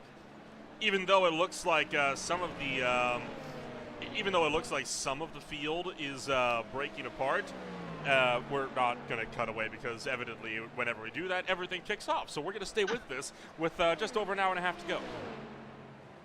Yeah, we tend to get very unlucky. It was nice whenever we go to the onboard of Ronald Gross. As soon as we go to the onboard of Ronald Gross, that LMP2 leader decided that he was going to put his left side tires off in the grass. I think he was watching the stream and planned it. Sam Vaughn, Michael Simpson, Nicholas Goen all in a line. This is the battle for third, a growing battle for third. Started to close up the gap here just a little bit. Further behind, Ryan Ware making the pass on Rising Panda, on VRG Sports' Andy Banfield. So Banfield going to be dropping down to 8th. I believe VRG in their first start of the season as well. Further up the grid, Sam Vaughn trying to hang on against the sister car and Going Racing for third. I'm interested to see the strategy for the LMP2 field. A couple guys looking at Rising Panda Racing, Tri-State Racing all the way at the back. They kind of split this last stint in a strange way. Rising Panda's been 9 laps since they've been on pit road. Tri-State Racing's been 7. The rest of the LMP2 field, 17, 17, 17, 15, 14. So a couple different strategies for the LMP2 field, and they might be looking at that weather radar, seeing that rain coming, and strategizing about when they are going to put on the wet tires and trying to time it perfect. The only problem is, me looking at the radar, I don't think it's going to be heavy enough to actually make the rain tires worth it. I think it's going to be heavy enough to cause some nervy moments on the slicks, but not enough to kind of make it where you have to come down and put wets. I think the slicks will be faster, just you'll be more likely to make a mistake. Now, you have a radar. I have to go on visual cues. So you'll forgive me when I look at all of the sun on the racetrack, and I'm a little bit skeptical of your claims for rain in half an hour. well, check out somebody coming out of the final corner, and as they're coming over the hill, tell me where the sun's at coming over the hill. All right, you're not going to see any sun. So obviously you see it because you're looking. This is not where the rain's coming from. The rain's coming from the other direction. We take that hard 90-degree right-hander. And I don't see any sun in there. I don't see any sun. It's a pretty good indicator. I mean, there's a little hole in there, but that's just so God can watch the race. I mean, that's all that little hole's for. It looks right about how race weekends usually look at my racetrack as of late. Poor you. I can't. I know this is off topic, but my goodness, I can't believe how unlucky you've gotten with the real life announcing for your racetrack. I mean, y'all have been rained out week in, week out. Quite literally, it will only rain around the 3 days we have drag racing on the weekend. And only those 3 days. And guess what? This weekend, sunny for Thursday, sunny for Friday, sunny for Saturday. Guess what? Rain on Sunday. That's the forecast right now. It is like clockwork. It is insane. And as I started to say that, a lot of the tracks started to disappear, at least on the front straightaway with some of that cloud cover. Well, It's coming. We're still relatively clear in the middle portion of the racetrack, where this battle for second is now underway. 15 minutes, buddy. 15 minutes until we get our first precipitation chance. And it looked like it was going to stay pretty light, but the percentage has gone higher. It was stuck around the 30% all the way until the end of the session, even through it. It's climbed up to 50 as the radar started filling up, and I'm starting to see some dark green. To be fair, you have to look at the colors on that radar for that, because the chance of rain, that's just how likely that you're going to get any rain at all. That, like, even if it's at 100% chance, that could be torrential downpour, or it could be a light sprinkle. It could be both. While I agree, for the most part on iRacing that I've seen so far, typically the percent chance does line up with intensity. Typically, it's normally relatively close. So I'm erring on the side. Oh, is that going? Yeah, Nicholas going around. So the points leader for LMP2 spins it out. I think that's around turn 14. We've got to watch an onboard of Andrew Parker getting around that. That was fantastic from Parker in the composite performance number 15. Could have been a race ender from him, or for him running second in the GTP field, but he did a hell of a job getting by. Some momentary technical problems there. Almost couldn't access our cameras anymore, but take a look back to Nicholas Goen. Again, that's a weird one. Couldn't quite get a good angle on what happened there. And, well, still nothing too secure. Try this one, maybe. There we go. Got into the side of the Ferrari, it looked like, maybe? I couldn't tell if they actually made contact or if it was just that he was diving down there and maybe wheel hopped a little bit. I couldn't quite tell. This is with Parker. This might give us a better angle. Hey, we're gonna see exactly. Oh my goodness! Coulda, woulda, shoulda, right? Oh, I'm seeing dark green, buddy. We're seeing dark green on the weather radar. And that's going to be showing up. Let me do some quick maths in my head. That's going to be showing up with about 45 minutes left in the session. So I'm starting to believe the rain tires are actually going to be put on at the end of this thing. Well, you know what they say, rain's always a good equalizer, so we'll see how that one's going to pan out. We've got Eric Soy, the digital chicane Ferrari, the Vulture Motorsports Ferrari, is into pit road.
welcome back to Green Flag TV. Sorry for the technical difficulties. We and a good chunk of the field were just victims of a mass disconnect from the iRacing service, and among those is the 93 digital chicane entry, who are currently down and out. You see the number 80 entry of Matthew Orovech into pit road. Austin, you were lucky enough to stay in the session, so as Ferreira goes off the track, why don't you walk us through what you saw to kind of put us into the situation and run us down what all the changes have been looking like? Well, I really just saw my, the yellow text on the right side of my screen light up like crazy. So many disconnects all of a sudden. Luckily, the majority of the disconnects were from drivers that were spectating their cars. They were not actually behind the wheel, but there were 3, 4, 5 teams that have been caught out. Composite Performance, they were running second in the GTP field. They are down and out. Andrew Parker, he got disconnected. Looking through the rest of the GTP, Trading Paints Racing Black, I believe Selena Ward was behind the wheel of that thing. That thing got disconnected. Scours GT 048 in the LMP2, they got disconnected. And then probably the biggest of all, the race leader in the GT-AM category, the car that has not caught a break all season. They're down in 7th in the championship, even though they have had championship speed. That digital chicane, number 93, has been dropped from the session, and now they are well back in the pack. They're running up in the lead. Now they're back to 1st, 2nd, 3rd, 4th, 5th, 6th, 7th in the GT-AM category. I mean, I've never seen a team more snake-bitten than the 93. Like you said, the good news is a lot of the folks that got disconnected were those that were already out of the car. The unfortunate factor of that is we were among those. So that doesn't exactly go to plan, but hey, these things happen. Marco Pereira, Jean-Pascal Arnold, World of Sim Racing and GSC Racing Esports are both down in the pit road. Nicholas Goen for Goen Racing is in the pit road. And putting in a new driver for the WOSR BMW, Andre Quintana is going to be into the car. And we're going to start seeing our first sprinkles within the next 5 minutes, and it's just going to keep getting heavier and heavier and heavier. You're going to see about 10 minutes of light rain, and then we are getting into some dark green that, honestly, I believe could turn into some yellow. It is that dark, so I'm definitely expecting rain tires at this point. I do think our last pit stop is going to be to put wet tires on. Just gonna have to wait and see as the radar continues to grow. We don't get a huge radar to look at. It's only a handful of miles down to the southwest that I'm really able to see the weather come in and attack this race course. But it is looking like we're going to be seeing a wet tire changeover at some point, and this is going to turn into a who's the best in the wet style of race. And I got to point out, we haven't seen that yellow flag fly yet. It very well could fly right before the heavy stuff gets here and could pack this field all back up on top of each other. Would be the first time it's happened, but I think it would be the first time during the weather that it would have happened. So this, again, could be quite interesting. We are right at the halfway mark. So far, like you mentioned, still without a yellow flag to speak of on the racetrack. It does show that this race, though, is getting set to kick off into complete overdrive. There you see Carlos Miguel Duarte for DS Racing Esports team in their Ferrari entry. They have got, I believe, that is Lucas Ferrer in the Delta Racing BMW just behind them. Racing hard towards the front of the GT-AM field. Those guys are running for the 3rd place spot. Up towards the GTP, or up at the front of the GTP field. 4th place, that's Fisher Motorsport. But they've got a tight battle here shaping up with World of Sim Racing right behind them. Martinez trying to run down that number 4. Down the long chute here. Oh, I was so nervous that was another, we were about to have another massive disconnect, seeing him disappear from my screen like that. But it was just him, but a Vulture Motorsports entry. That's Venkataraju off at the back of the GT-AM field. Coming down to the turn, okay, and that's a monitor failure? Or a VR failure, one of the two, but you can tell with how much he was turning that car to the right, trying to keep it off of the racetrack, which is a good call. So yeah, that That has to be a Hardman family of some sort. But a good chunk of the GT field is into pit road. And we do have now standing by Kyle Lowe down in the waiting room. What do you think, Austin? Do you want to take this one? Well, yeah, I mean, he was the one that just got disconnected from the Digital Chicane 93. I'd love to talk to him. We'll bring Kyle Lowe for the Digital Chicane number 93 into the broadcast booth. And Austin, take it away. Kyle, I was talking about how the 93 has been the most snake-bit team on the entire grid all season long, and, well, it's happened again. I can't even imagine what you guys are talking about back in your team chat. I mean, can you give us a little bit of insight?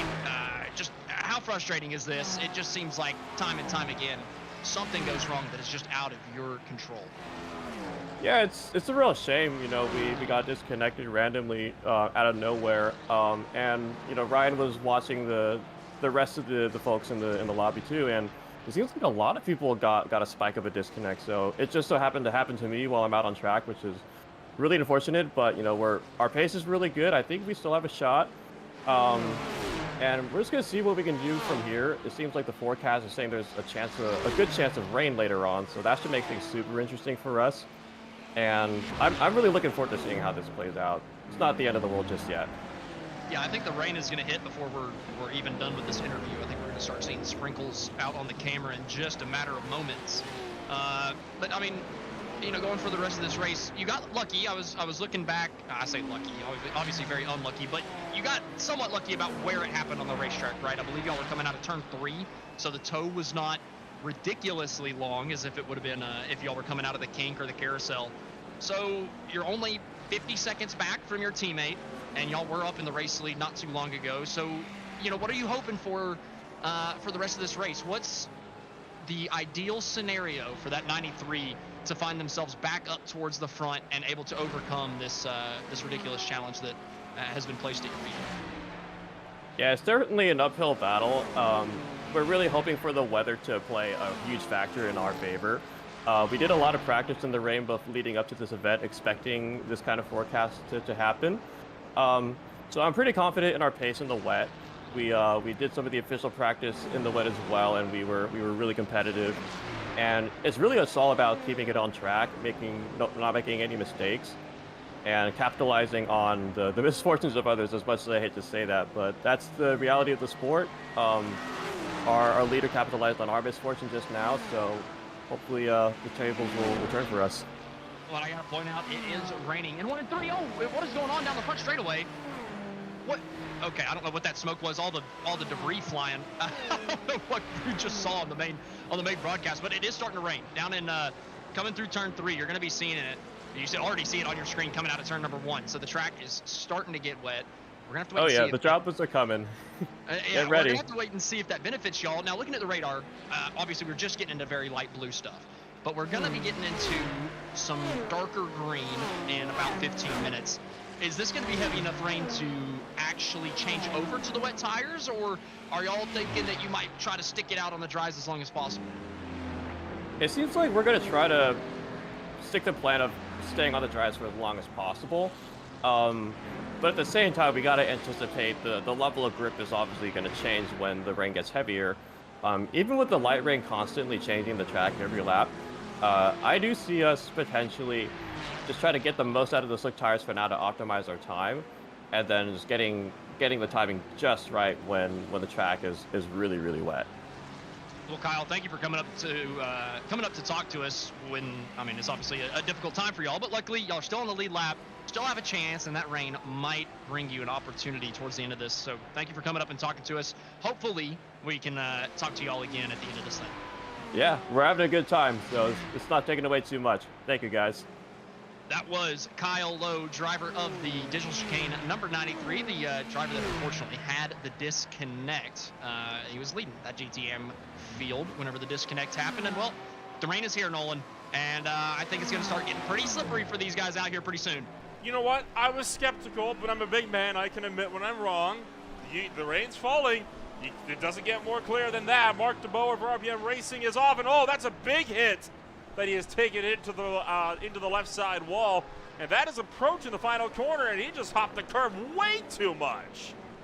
Well, and we're going to start seeing people make these types of mistakes because the first thing that goes whenever the rain comes is the painted surfaces, the curbs. That's the first spot that gets unbelievably slick that you've really got to start worrying about. And these guys have been hitting the curbs, hitting the paint, using every little bit of this racetrack to pick up time. And it's so difficult to adjust your racing groove, your racing line in the middle of this after you've been out here for an hour and 40 minutes running on the dry line. These guys are going to have to find new lines through the corners, be a little bit more careful coming out, going into the corners, not using absolutely all of the racetrack, and staying off of that paint. You saw the Kinetic Racing number 67 making the move on Torque Freak Racing to get around him. So Torque Freak Racing currently in a good show right here, and well, it doesn't get much clearer than that. The rain is here, and it is here to stay, it looks like, as you can see looming clouds now everywhere you look around the racetrack. Oh boy. Well, you wanted the fun race, and this race has just had its whole dynamic turned on its head. I just want to know where the first puddles are going to be popping up. What corners, what apexes are going to be terrible. I'm really looking at this heavy braking zone we're about to watch right here. This left-hander, it's at the bottom of a hill coming down to the apex. I think we're going to see a lot of standing water right there up first. So those guys are going to, that's already a tight corner. There's not a lot of room. You got to use all the racetrack too. So I really believe that heavy braking zone is going to turn out to be one of the trouble spots as the water starts puddling up. Turn 3 as well is going to be a pretty nasty one as well, right at the edge of the front straightaway. Sam Vaughn and Thomas Marcelino. As the rain pitter-patters, the two Tri-State Racing sister cars looking like they want to have a go at each other. But an MSP Mercedes getting in the way will disrupt that fight. That will allow us to check in on how your Composite Performance is doing on their now unfortunate recovery drive. Yeah, they just unlapped themselves, got a little lucky. They've been trying to do it, but Dan Marquez, the leader of the GTP field, has kind of gotten caught out with this rain. He's running a little bit slower. He's gotten caught up behind slower traffic. And that has allowed Hack Racing to close the gap in tremendously. Matthew Roughton has got this gap down to 2 seconds. It was about 6 a handful of laps ago. He's been flying. You see the Fisher Motorsports Porsche 963 pulling off to the side, allowing for Roughton to keep himself up in front. Cuts around the Vulture Motorsports Ferrari, and now still has Marquez in his sights, but the gap does extend up to about 3 seconds, and, well, we're seeing some drivers going on to the wet weather tires, and oh no, Florian Eigner is off, and that's in the middle of the straightaway on the approach to Canada corner. That's a weird spot. I mean, he was either wrecking for a long time out of the kink, or he got turned after the kink by a faster car. That's not going to help matters. That looked like one of my rejoins, and I mean, these things don't flick spin like the NASCAR cars do. I've learned over the last couple weeks. Oh, man. Yikes. That was a huge off.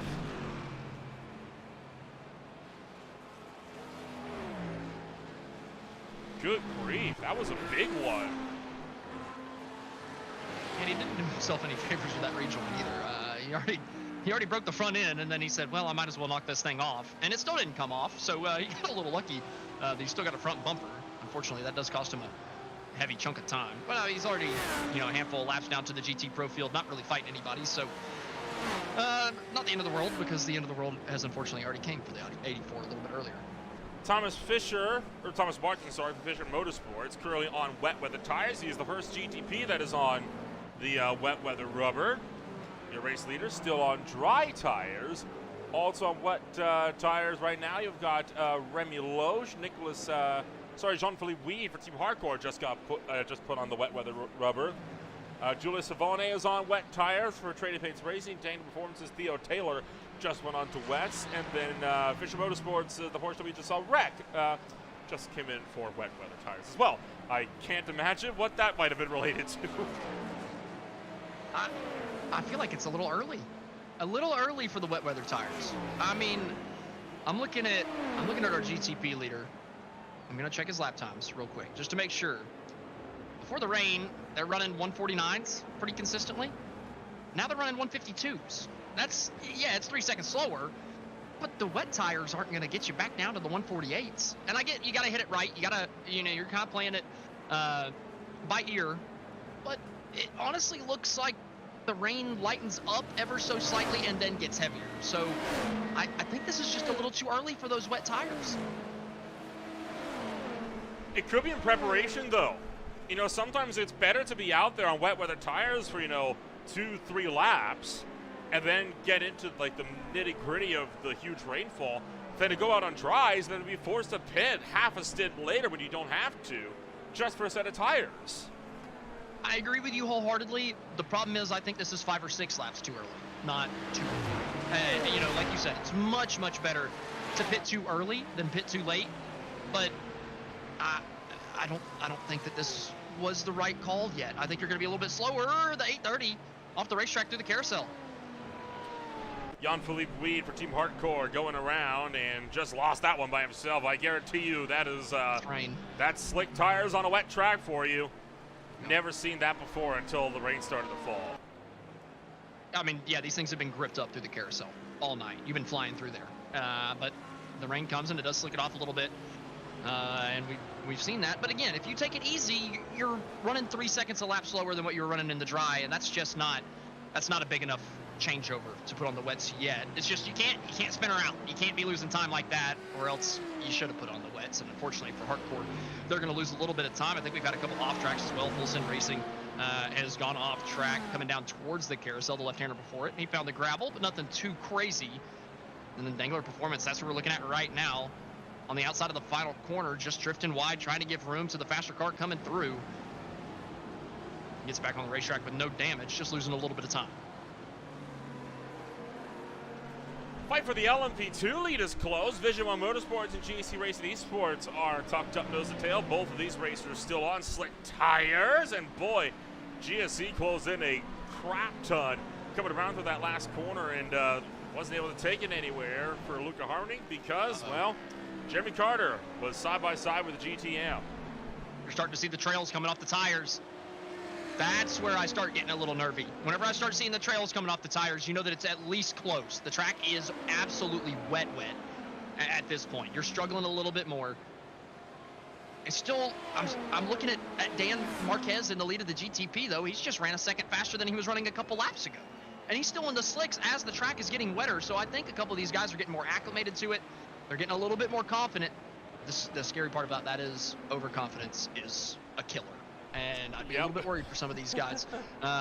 Just getting a little bit too confident in the rain because you never know whenever that rain is just going to pick up ever so slightly when you're going to get up to a curb that hasn't had a puddle on it all day. All of a sudden, this time coming around, there's a puddle down there, and you got to dodge it. And unfortunately, I do think a lot of these guys are not going to be able to dodge them. But so far, I'm not seeing the puddles, but I am starting to see those tire trails. You're seeing them coming out of turn number 1. Those tire trails are starting to pick up on the west side of the racetrack. Kinetic Racing looking to the inside of North Sim Racing, battling for the top 5 in GT Pro. And Aiden Campbell takes one away from Andrea Lacoya. So Kinetic Racing up to 5th, and North Sim Racing going to drop back to 6th. And those rooster tails, they're only going to continue to get bigger as the rain continues to fall. Matthew Rutzer for HAC Racing is into pit road. And I'm assuming he's going to make it the switch to wet weather. Yeah, I agree. If you're coming in now, you're making the switch. The thing is, you want to stay out as long as possible so you don't have to have an extra pit stop. If you're pitting now, you've got to come down one more time. So the wets, yeah, they seem nice. And I think they'll be nice in a couple of laps. But for now, our race leader's still running 151s. I don't think the wets are going to be that fast.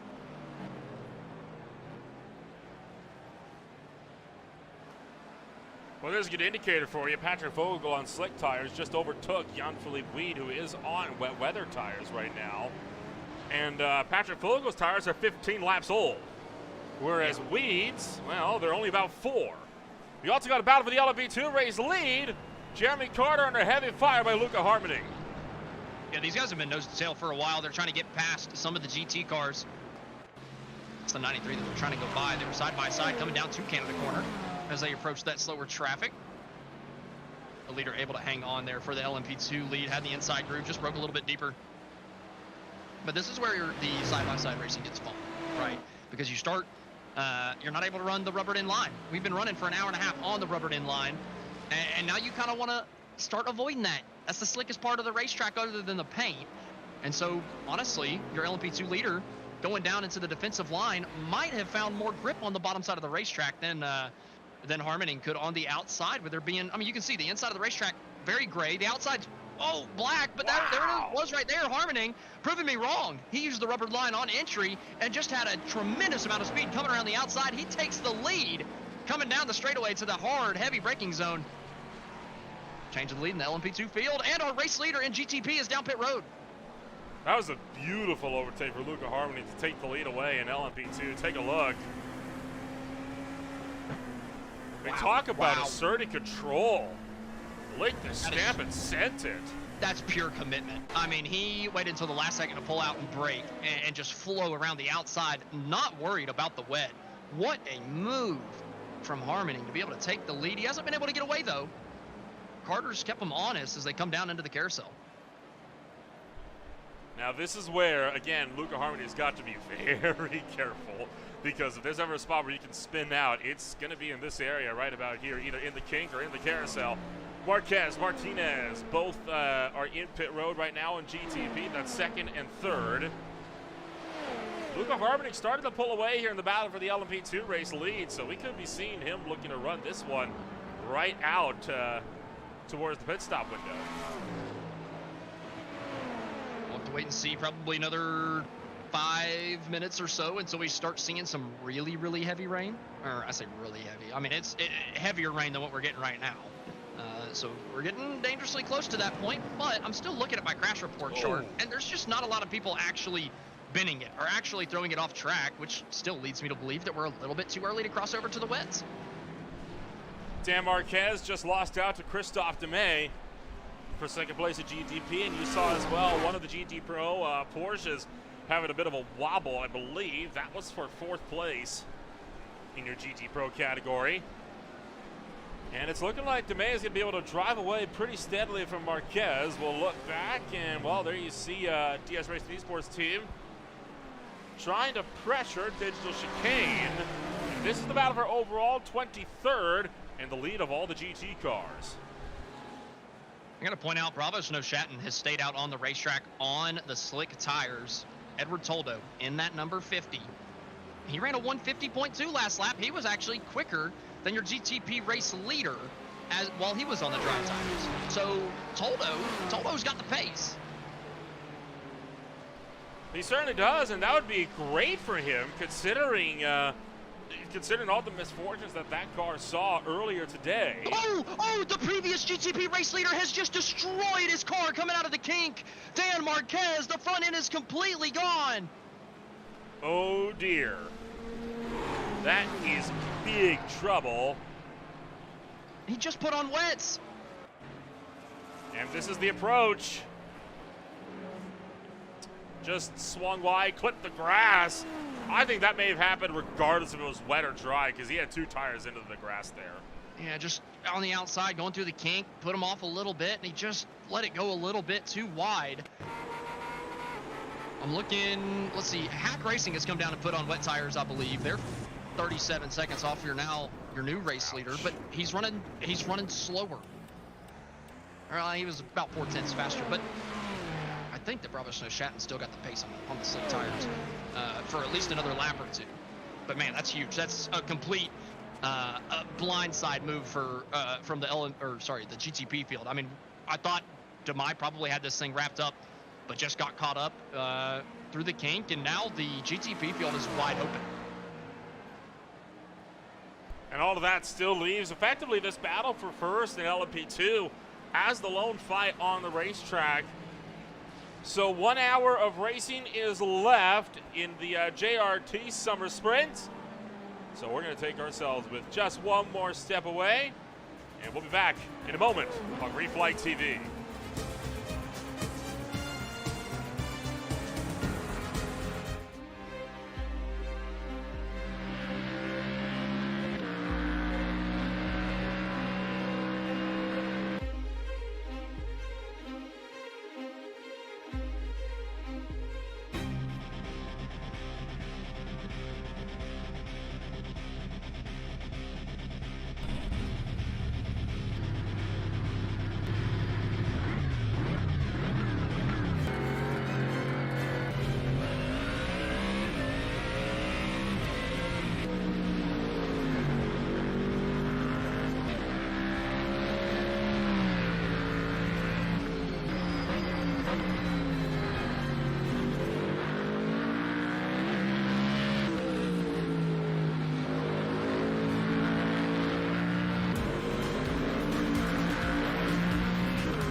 Racing isn't easy, but experiencing it is. iRacing puts you in the driver's seat with the industry's leading sim racing game. Drive on laser scan replicas of the greatest racing circuits from around the world. Go head-to-head against other drivers chosen by skill-based matchmaking to ensure competitive racing at every level. Compete across all your favorite series. In officially licensed cars, engineered to deliver the most accurate driving experience possible.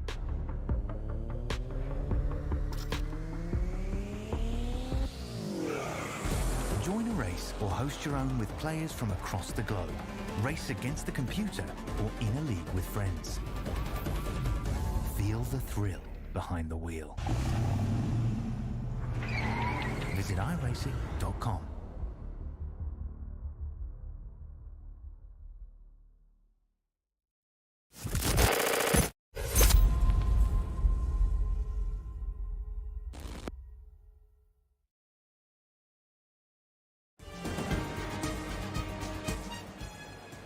Tonight's race is brought to you by Twin Bush USA, your one-stop shop for your automotive workshop equipment, located in North Las Vegas, Nevada. Contact them today or look them up at twinbushusa.com. As well as that, by JRT. JRT aims to be a tool to help drivers to manage their races by displaying different information that can be customized, including timing, track maps, dashboards, or a visual spotter as an overlay or external display. You can check them out as well today. So it is all kicking off once again at as we just about see the third place runner Bravo Shatton go for a wild one. We've got a lot that has taken place under this yellow flag, and we'll kick it off first and foremost with Josh Goen, as the Goen race machine has had a pretty significant off, and that was courtesy of Trading Paints. They just missed the first barrier, but then caught the second barrier on the approach. I'm not sure what corner this is. I believe that is down into turn 3, though. So missing barrier 1, but then clattering into barrier 2, which is unfortunate for them. Duarte went off the racetrack at the top of the hill. They collided, looked like, with the MSP machine. And then we get to the big stuff. Julia Savone having a big off, and this is the Trading Paints race machine. Vulture Motorsports helping her out, and she spins it around. Doesn't hit anything, able to keep it up on the racetrack. So not a bad run for her. Then Mark DeBoer having a problem as well.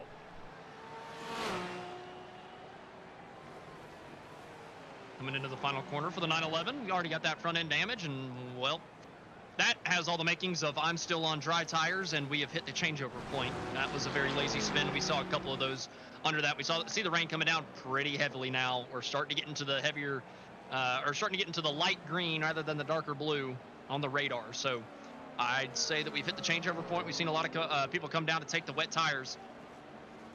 Looking at Bravo Snow Shat, and whenever we came back, they were just about losing it out of 3. They had just come out of pit road trying to get the tires up to temperature. But they're still running in third, and I got to point out, these guys were running, what, 40, 45 minutes on gas, right? 40-ish. With the rain, you're going to be saving more gas. So can Toldo in that 50 cut out a pit stop and make it to the end after pitting with 55 minutes to go? And we'll see. They're caught behind a good chunk of GT and prototype traffic right now, but if there's ever a place to get through a lot of it, it's right here on the straightaway. But again, that spray started to come into play, and you can already see visibility growing worse and worse as this rain continues to drop. The LMP2 race leader, Sam Vaughn for Tri-State Racing, is into pit road.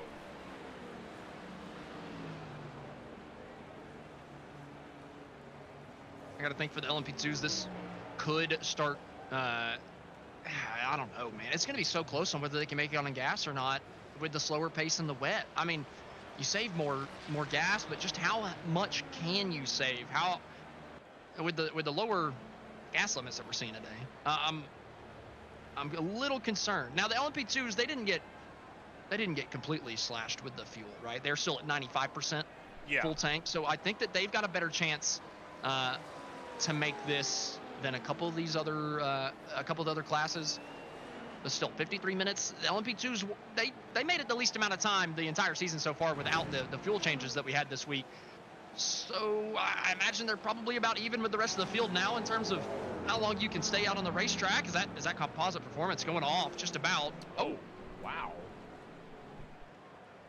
Well, it started as a loose moment, and I'm not sure what it developed into.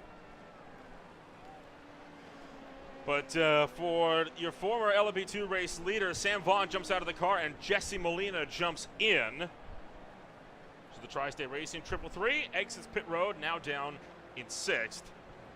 39 seconds off the leaders. Yeah, I was trying to figure out exactly what went on with composite performance. I'm not seeing a disconnect or anything, so I think that was just, it might have been a little bit of a rage quit. I'm not quite sure, but still got interesting race up towards the front with the 111 being, yeah, they're 18 seconds in the lead, but they've got a pit stop for sure. I don't know about Bravo Snow Shatton. They might be able to save this thing and make it to the end, and even if they don't, they're going to have a pretty short pit stop. But it's not going to be enough to make up 30 seconds on Demai. They're really going to have to hope and pray that they can make it to the end without pitting again. But there's still just so much strategy that's left out on the board for these guys. I mean, the LMP2 field is close, just about a second between your top two LMP runners. GT Pro is pretty spread apart, but that is only because the 6 hasn't pitted yet. Everybody else behind him has. So you're really looking at that race lead being 4 seconds between the 151 and the 116, and then the GTM, looking back at the 555, they had not pitted yet. So you're looking at the 80, you're looking at the 93, which, by the way, the 93 has recovered up to what will be P2. That's impressive out of that team after what they had to go through. Only 51 minutes to go, and again, we still do not have any sign of a safety car so far in this race. Could this be the first yellow-free race all season? The trend is starting to say like it very well might be. Some sunlight, though, breaching through the clouds and starting to warm this track, and this is where those changing conditions come in because it is definitely still raining. The sunlight comes from somewhere that is currently not above the racing grounds. You're going to have to wait and see how many people are coming in. I mean, this has to be a wet tire changeover. I thought that they were on wets already. You told me during the commercial that they weren't. I figured the overlay was broken, but them coming down pit road already has me a little concerned. The 992 going well off the racetrack. That was your GT Pro leader. And then Jan-Philippe Weed going off as well at the same corner and just spearing off. And then has Denise Denisio done the same? Nope, different corner for this one. No, it was the same corner. So 3 cars going off at the exact same place, just seconds apart from each other. Yeah, that's signs that the track is getting worse, for sure. We're looking at the 88 and the 111, both down pit road for the GTPs. I gotta think that that's a wet tire changeover. I thought for sure that these guys were already on wets and our overlay was just broken, but with them pitting with 49 minutes to go and with how much their lap times have been slowing down, this has all the makings of we have finally hit the changeover point. Even Toldo, and I thought that Bravo Snow Shatton made a great call to come down pit road, take wets. Toldo looks like he's on dries. I mean, he is puttering around this place. So I think Bravo Snow Shatton might have had an atrocious pit call. From the information I have right now, Lucas Freire is the only car that is currently still on slick tires in his BMW M4. Also the lone BMW, well, sorry, one of 2 BMWs in the field. So right now, that's what he is doing, but he is also lapping about a second slower than Andres Quintana, the GT Pro race leader, who is on wet weather tires. So I think right now, they're taking it easy. They're trying to get themselves to the next fuel stop. Because at this point, they would be able to make it to the end on fuel. You can just see the different lines they're having to take through the corners now, though. The track is just wet. I mean, they're unable to take the normal racing line around a lot of these corners. The braking zones are way, way longer. They're having to slow up tremendously lap after lap. Just not able to get the same performance out of all these cars that they've been able to this entire time. It is too wet and it is too tight coming through there. So one of the folks watching along at home on YouTube has actually brought a very good point to mind about what could have happened to composite performance. And it's the same thing that bit them big at Coda. And it's something we keep on forgetting. The 21 incident limit. Could they have hit that when they went off track? And that was the cause of the sudden jump out of the session. Oh, Demai, he just came down pit road, and now he's in the gravel coming out of the last corner. Possibly into the fence. But yeah, that would explain the sudden low incident limit. Yeah, they brought it in a while back, and it has been showing that since they've brought that in, the racing has cleaned up a good bit. It's amazing when you have a threshold of how much you can mess up before you find yourself down and out. Taylor Parsons also going around for Screeching Moose Motorsports.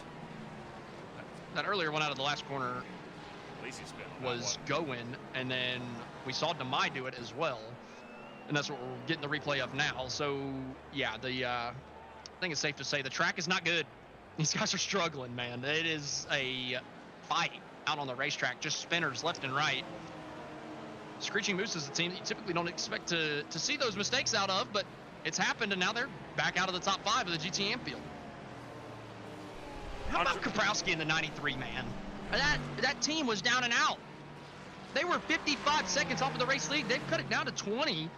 And with 45 minutes to go, if they keep that pace up, they very well could catch up to their teammate of Mitchell in the 80. Tanner Gruber gets around Lucas Frere, so Vision Motorsports gets around Delta Racing. That was for 8th place. And as well as that, you've just had an overtake for the LMP2 race lead. And Tualdo going off the track for a moment as your GTP leader. But here's Dennis Denisio for GSC Racing Esports breaking around Jeremy Carter. Coming down to the tight left-hander, or the heavy braking left-hander. Division 1 let him have it. Straightaway. And not really too much to it, just giving the position up. Toldo. Toldo for Bravo Shatton. Whoa! Oh no! John Jones for Firestorm Motorsports spinning out and clipping Jesse Molina. Nothing that Firestorm could do about that. That's again. Bravo Shatton has just been run off the racetrack by a GT. I think it was Benjamin Fisher that got into him. I can't quite tell. Somebody has tagged Bravo Shatton. Sorry, this was half a lap ago. I was on a replay, so that's intelligent. But regardless, that's why he lost a chunk of time. He was 3 seconds up over Martinez. He lost 3 seconds because he got tapped by a GT coming through the. He's on the very inside of the racetrack, and Fisher just turned in way too tight and cost Toldo a good chunk of time. Luckily, Toldo was able to hang on to it, but now he's in a fight for the race lead of the GTPs. Yeah, Alvaro Martinez is right behind, and he is ready to pounce as fighting his way down towards the carousel on board with Alvaro Martinez of the World of Sim Racing team. And again, having to alternate lines here a little bit, trying to find where that grip is. Tucks up right behind, and all of that spray, you can just barely make out the Acura in front. And that kind of give a chase. You can't even see the taillights anymore. How do you even know where to turn? I mean, like, you cannot even see the turn-in point for the kink, and you're flying through there so heavy, all of a sudden you come down to the braking zone, you get close enough that the spray's not really hitting you, they're not going fast enough for the spray to kick up too heavy, and all of a sudden there's a back bumper right in front of you out of absolutely nowhere. And that is Ryan Steinhoff making his way back onto the racetrack after he just had a little spin a moment ago. But a lot of it has got to do with feel, right? I mean, these drivers practice these races so much that they can feel their way around these racetracks, and that is such a valuable skill when the conditions get bad like they are now. Jeremy Carter is into pit road for his final stop, presumably, of the afternoon. Might be second last. It might be a fuel mileage race for him. Well, this battle for the overlead is on, and whoa, boy, Martinez right to the back end of Tualdo. Trying to fight him for that race lead, coming down to turn 3, looking at the weather radar. The rain is just going to continue to get worse. We're just now entering the green, and it is about to hit dark green for the weather radar. So this rain is about to start coming down even harder. We are 20 seconds off of the pace in dry tires now, or off the dry tire pace on a dry racetrack. So running way slower of lap times. These guys are tiptoeing around, and if you don't tiptoe, you end up stuffing your front end into the fence like we just saw the 94 do on that replay. Yeah, that was David Slider that had that off, and then I think that was about it for that incident. But Again, it's getting a little bit hairy out here for quite a few of these drivers trying to make whatever they're trying to do here work, and there's not a lot of time for these guys to get themselves sorted. Whoa, a huge dive from Martinez! Steals the lead away from Bravo Snow Shapton. They were done waiting. Just willing to drive it in a little bit harder. Oh, maybe too hard through the carousel. He's in the grass. He's in the dirt. He's through the gravel. He's lost the lead back. Martinez loses the lead back to Tualdo. Meanwhile, Marcelino takes up the lead in LMP2. It's all kicking off around the Road America circuit. Christophe Demey just binned it along with Kevin Mueller. So a whole host of incidents going on. Oh, Toldo almost wrecked it through Canada Corner. This is getting terrible. The racetrack is gone. Where do you look? Where do you go to try to find out what the heck is happening? Here's a huge train of GTs with Rising Panda Racing trying to get through on the lot of them. Goodness gracious. So Martinez went off the racetrack. That much is a guarantee. We have completely lost the racetrack at this point. I mean, it is soaked. He just made the move, and the 51 just a little bit too wide, stepping it out there too far, giving that lead back, and I think he's had another issue. Coming through Canada Corner, he had another one, man. He's dropped 4 seconds off the race lead. He went through the gravel twice in one lap. So we saw the pass of the LMP2 race lead. This is what happened to Kevin Mueller. Whoa, just snapped the Audi around, took off the front bumper. This was Christophe Demey's incident as he drifted down and onto the racetrack and managed to get himself, managed to get that ship righted, but only just, and he spun it around. Alvaro Martinez, you mentioned, having another problem at Canada Corner. Right as Tawaldo was as well. They were both trying to drift it through. Tawaldo made it. Martinez didn't, and then after that, Quinn Mitchell and Steven Martinez both had incidents. Wait a minute. Has Kaprowski passed? Kaprowski's passed Mitchell because of this. Mitchell spun out and gave the lead over to his teammate, so the 93, after having the disconnect about an hour ago, is back up in the race lead. They never quit. They never know when to quit. This is Martinez going off right behind the other digital chicane car. Goodness gracious. I mean, this is kicking into high gear. And all of this, the battle still remains for third in GT Pro. Goodness gracious. Oh no, I don't think the battle's gonna last for long. Nope, no it ain't. I mean, the laziest spin I've ever seen in my life. There's just no grip. There's nothing. You've gotta be so gentle on all of your inputs. Whether it's the wheel, whether it's the brake, whether it's the gas, you've just gotta be so gentle. Side by side for third now, Vulture Motorsports. Trying to hang up, not side by side, that's a GT Am getting by them. But just a little bit of a lead for Vulture Motorsports now over North Sim Racing for third. You see how gingerly they're tiptoeing through these corners now, struggling to get the power down at all with how much standing water now is out on the racetrack. And remember, all of these drivers right now, for the most part, they are on wet weather tires, which does not make this any easier for them. They all are. They better be. If you're not on wet weather tires at this point, you're probably running 2-minute 40-second laps, if not worse.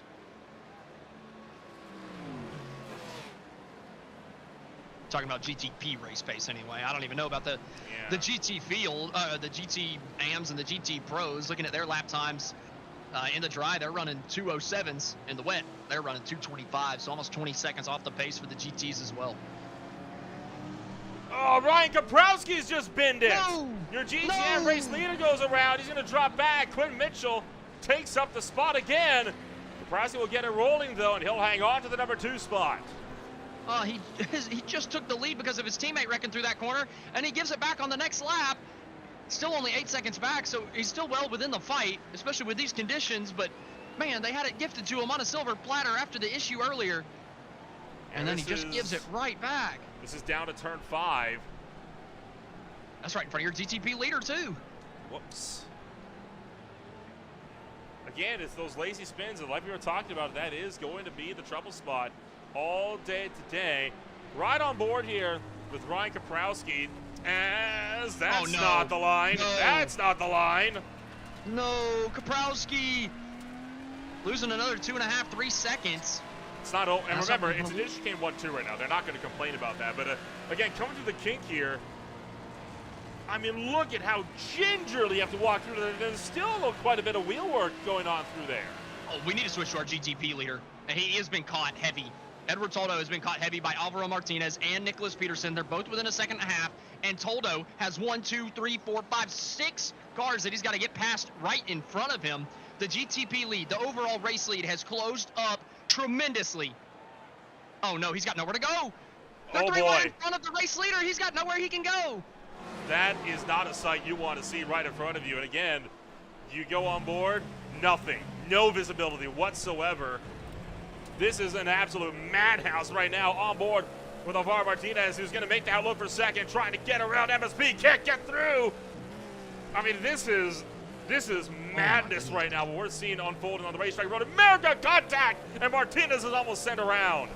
What do you even do? Nicholas Pedersen has come from so far back. He was 7 seconds off the race lead not too long ago. He's within half a second. Oh, boy. Within half a second of Edward Toldo. So, right there, you heard Pedersen, as soon as he got into the spray there of Toldo or more, he feathered the throttle. He went to about half throttle. He was not about to chance to go at full throttle through that. Well, in the wet like this, right?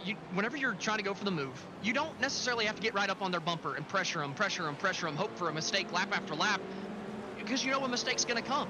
You just know that at some point he's going to do something a little errant, a little wrong, and especially now, I'm looking as we're coming through a couple of these corners, I'm starting to see a couple puddles on the apex of a couple of these corners finally, so it's going to get even harder for these guys to run the line that they want, and Toldo's trying to get past a GTM car coming around the outside of the carousel, still hanging on to the race lead, and it looks like it's actually going to hang up the MSP number 3 a little bit heavier, allow Toldo a little bit of breathing room coming through the kink, and there's a puddle forming on the inside of the kink too. You see the big puddle right on the outside of the kink that they're trying to battle their way through as well, and still, the speeds that they're able to carry down the straights are immense when you consider the conditions right now that these drivers are battling with. Still got the battle for third on in your GT Pro field. Jeff Carollo trying to hang on against Vincent Olivier. Vulture and Kinetic going at it. And whoa, boy, Kinetic, where are you going? That was a dive and a half, wasn't it? I mean, my word, just about off the racetrack on the inside. Might have been off the racetrack and just shoves them out wide. Able to take the spot. Not the cleanest move, but, well, he got it done, and they're both still pointing in the right direction. It was a move, that is for sure. On board. I think he overshot. I think he missed sight of the braking point because of all the rain.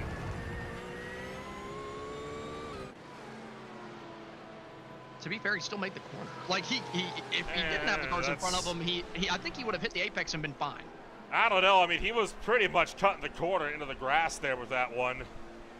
But that makes me think that if he cuts the corner into the grass like that, I would have thought that he would have gone a whole hell of a lot wider. So I think if he had a normal groove, he'd have been fine. But to your point, he did overshoot it with the fact that there were 2 cars in front of him that were going slower. You can't drive through them, which, to be fair, I mean, I say you can't drive through them. He kind of did. Kinetic Racing forces their way into the number 3 spot for GT Pro. Just under 35 minutes to go. As all of this is continuing to escalate, that rain continuing to come down to this point, it's not going away. It is here to stay, and this race is going to be finishing on a wet track. Oh, yeah, absolutely. Looking at the radar, it's, well, there is an opening popping up. The track's not dry for this, though, in 30 minutes. No, it's not drying, but it might not get worse in about 10 minutes. We're going to see it kind of stagnate for about 5, potentially. But even then, it's probably still going to be light rain. There's a little opening, but it's not going to stop raining. It's just going to stop making the track worse. You might see them be able to push off some of the standing water to make it a little bit better for a short period of time. Seen a couple of competitors come down pit road. 017 Delano coming out for Vulture Motorsports in the GTM field. But to your point, I mean, we're still going to be seeing rain fall throughout the entire time, and even after that little hole that I see that we might hit in about 10 minutes, it's still going to get heavier after that. Going off the racetrack again. That's your LMP2 championship leader, losing another chunk of time. We've seen that 18 off the racetrack time and time again, and wow, that is an overshoot and a half. Yeah, just locked out going to the corner, went straight on. Didn't hit anything, though. So he is back in action. Still down in 5th, though. It's a pretty big chunk of points that they're at risk of losing out. And, oh boy, Garrett Spence is off and Rui Souza is off. Garrett Spence is off. Quinn Mitchell just rejoined the racetrack. I think we've just had a multi-class incident down in Canada. Oh, the digital chicane number 80. They lost the lead back to the 93. I'm not quite sure when the 93 passed the 80 back. I think the 80's had a couple of issues. Wild spin for Souza. There you see the Tri-State race LMP2 just going off in sympathy. So just a few cars kind of going off at the same time. The digital chicane 80's now back to 3rd. So the 93's firmly in the race lead. The 80's had a couple bad laps in a row. And this is the cause of why they lost the lead. So the 80 machine of Quinn Mitchell having to spin, and we had just seen that as well. Well, we caught the tail end as it was rejoining the racetrack. So that all puts Kaprowski back into the race lead. Now, the big question that I think drivers have got to be concerned about, and teams in particular, how is race control going to deal with these disconnects? Because remember, so we see Rui Souza off again. There are minimum drive time requirements, and if your drivers get disconnected, there's not a whole lot you can do about that other than put another driver in and get going. I think they do allow exceptions for that, because obviously they can see who dropped out of the session. So they know who's who. You can check who's in the car. And not to mention, the time lost by putting the new driver in the car, because you have to take a whole tow back to the pits, is pretty immense.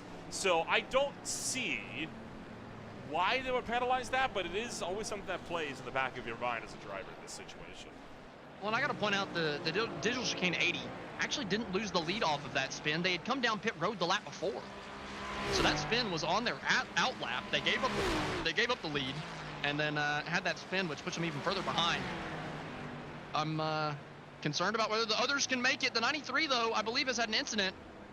Yep, off in the grass. The same corner that the 80 just spun it around the last time by. It's catching a lot of the GT cars out this corner. It is not a corner that they like at all right now. It's that curb. They just keep clipping that curb on the inside, and it just hooks you around, especially in the wet like this. Bravo Shat is still under fire from Nicholas Pedersen for Mayor Sims P Performance. And this battle for the overall lead is about to get wild. Yeah, these guys have been close time and time again, lap after lap. And it could be kicking off right here. Toldo under fire. Pedersen just thinks better of it, not going to dive him down into that corner. Probably a smart move. He's been a little bit quicker than the 50. He gave him some space. Dropped off about a second and a half, and he slowly reeled that back in, just waiting for a mistake out of the 50, just looking for an opportunity as they crawl down to this 90-degree left. Look how slow they're going, and that GT in front of them still goes off the racetrack, cycling down into the carousel.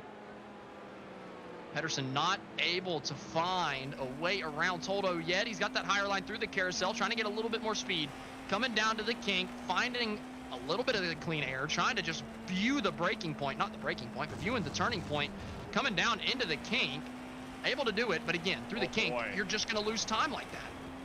Yeah, down by 1.4 seconds now, albeit able to close up with a lot of the GT traffic in front, and goes from 1.4 seconds down to 3.5 tenths, and now right up the gearbox of Eduardo Tualdo.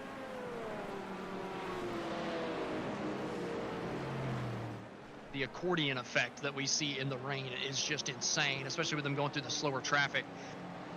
Toldo builds up the lead by a second and a half, and then he gets a little sketchy moment like that, loses it back down. Oh, Pedersen's pitting. Down pit road. Final stop of the day for Pedersen. This comes on lap 67. I think that means Tualdo will have to come in as well, so Pedersen going for an undercut here. I agree 100%. I mean, it had been 17 laps for the MSP number 3. It's only been 13 for Toldo, but I mean, if he was right on the edge of the fuel window, you got to think Toldo's only got probably 5 more laps of gas. If he wasn't on the edge, then who knows? Maybe Toldo can stretch it a little bit further, especially because, like I said earlier, they're running so much slower in the wet. They are going to save a lot of a lot of fuel. 25 seconds slower.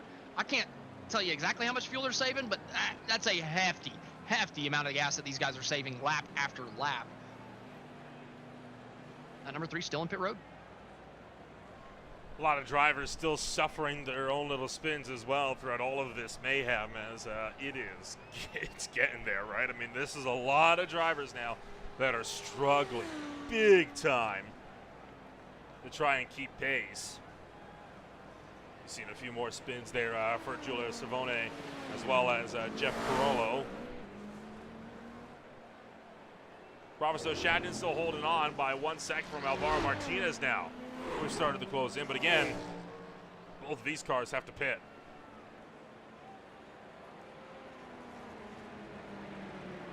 You got to think, you know, like you said, if these guys both have to come down pit road, then the MSP number 3 is trying to find some clean air by pitting a little bit earlier, right? He came down pit road. He's trying to find some clean racetrack, so he's not going to get the spray, and that he can hopefully pass these guys on the pit sequence rather than having to pass them on the racetrack a little bit safer. Could be a little bit smarter of a move for Nicholas Pedersen. He's coming down to the heavy braking zone, that left-hander that's seen so many people caught out so far, while your 2 GTP leaders coming around the final sector. Is this the lap where they decide to call it quits and come down pit road for their final pit stop? Coming around the final turn. No, they stay. Well, one of them stays out for one more. Martinez will bail into pit road. Again, Toldo went 4 laps further than Martinez. He pitted 4 laps after Martinez did, so you got to think Toldo's got another 10 minutes of gas at least in the tank, just off of the normal race pace from everybody else. So maybe he can even stretch it a little bit further. Maybe he can stretch it 12, 14 minutes and take as little gas as possible and not take tires. That could be the strategy that we're seeing out of that number 50. Could cut out a good chunk of time on the pit stop. And he was in the lead before the pit stop, so as long as he keeps it on the racetrack, it very well could be the winning strategy for that number 50. Battles on for second and third, along with fourth. North Sim Racing, Kinetic Racing, DS Racing Esports team. All in a line right now. Andrea Lacoya heads up the way for Vincent Olivier, and then, of course, Bruno Carrera still tagging on to the rear end. But right now, Lacoya doing a good job on keeping himself up in front for that number 2 spot. Still 8 seconds, though, off of Jonathan Dance for Torque Freak Racing in the GT Pro lead.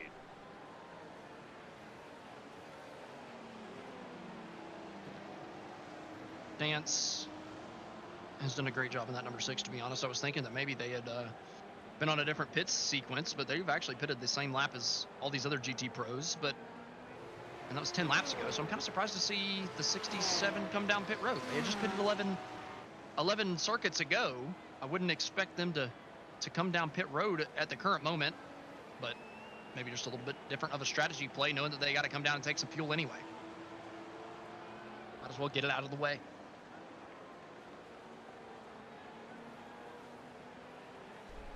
Lacoya currently running up there in the number 2 spot. And I think what we're seeing Kinetic Racing doing right now, they know they have to stop one more time before the end of this race, so they figure, well, let's get it out of the way early. Oh, no. Uh-oh, what happened? The 93, the digital chicane 93, the race leader, he's got no front end through the kink. It might have popped back on, but he has nosed that thing into the barrier coming out of the kink. You can see the damage, yeah. It's back on, but you can see that damage. And we thought it was a recovery drive. Oh, whoa! Recovery drive. No. Good grief. Just caught the paint on the curb and couldn't get off of it. Oh, I mean, what a recovery drive from them up in the race lead, and now it's all for nothing. It's not over. They might have a chance to at least get second, but we'll see. On board. And this is with Kyle Lowe. I believe Kaprowski was driving at the time. Kyle Lowe's just got in the car. Yeah, I think you're right, but ouch. Yeah. That hurts. You hate to see that. And David Slider having a problem of his own. And there's no rear wing on that car. So, that's a big problem. So the loss of downforce is understandable as he slammed that thing into the kink. So I have to find out what happened to David Slider that caused him to lose that wing. Yeah, good luck getting around this place in the wet. Oh, man, the other digital chicane car spun off.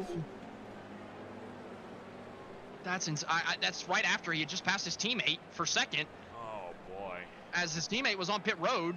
He still passed his teammate. They got 15 seconds on him. But, oh, and now Kyle Burney's off in the kink. Oh, no. Man, the kink's catching everyone out right now.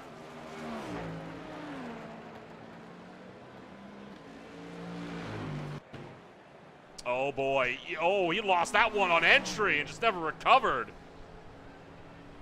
And Firestorm Motorsports got damage on the front end. What in the world is going on? I Well, mean, we have a car down out of the front stretch. What? Lacoya, how the... that has to have been, getting turned by somebody, I'm at a right? loss. There's no way. Yeah, it was. The 992 just got into him. Oh, that's pretty straightforward. Trying to be And nice that'll- about that one, but that might... Well, let's ride on board That'll Bruno be a Carrera penalty. first. That'll be a penalty. That's pretty straightforward. Well, What in the world? why did he slow up? That's what I'm wondering. I mean, you can't do much if your opponent just slows in front of you. Let's ride aboard Yeah. Lacoya here. I'd like to recant my penalty statement. What was that? So Did he hit the rev limiter so it slowed him down? No. I mean, the car backed off of the rev limiter at first. So he backed off the rev limiter and then shifted? I wonder if he hit the pit limiter for like a split second. But we didn't see the pit limiter overlay come up on the wheel, so I have no idea. He didn't Yeah, get loose, we would have seen that. I'll recant my penalty statement because if you're the Yeah. 992, the last thing you expect is somebody to slow up before you get to the start-finish line on that straightaway. So There's always two sides to a story.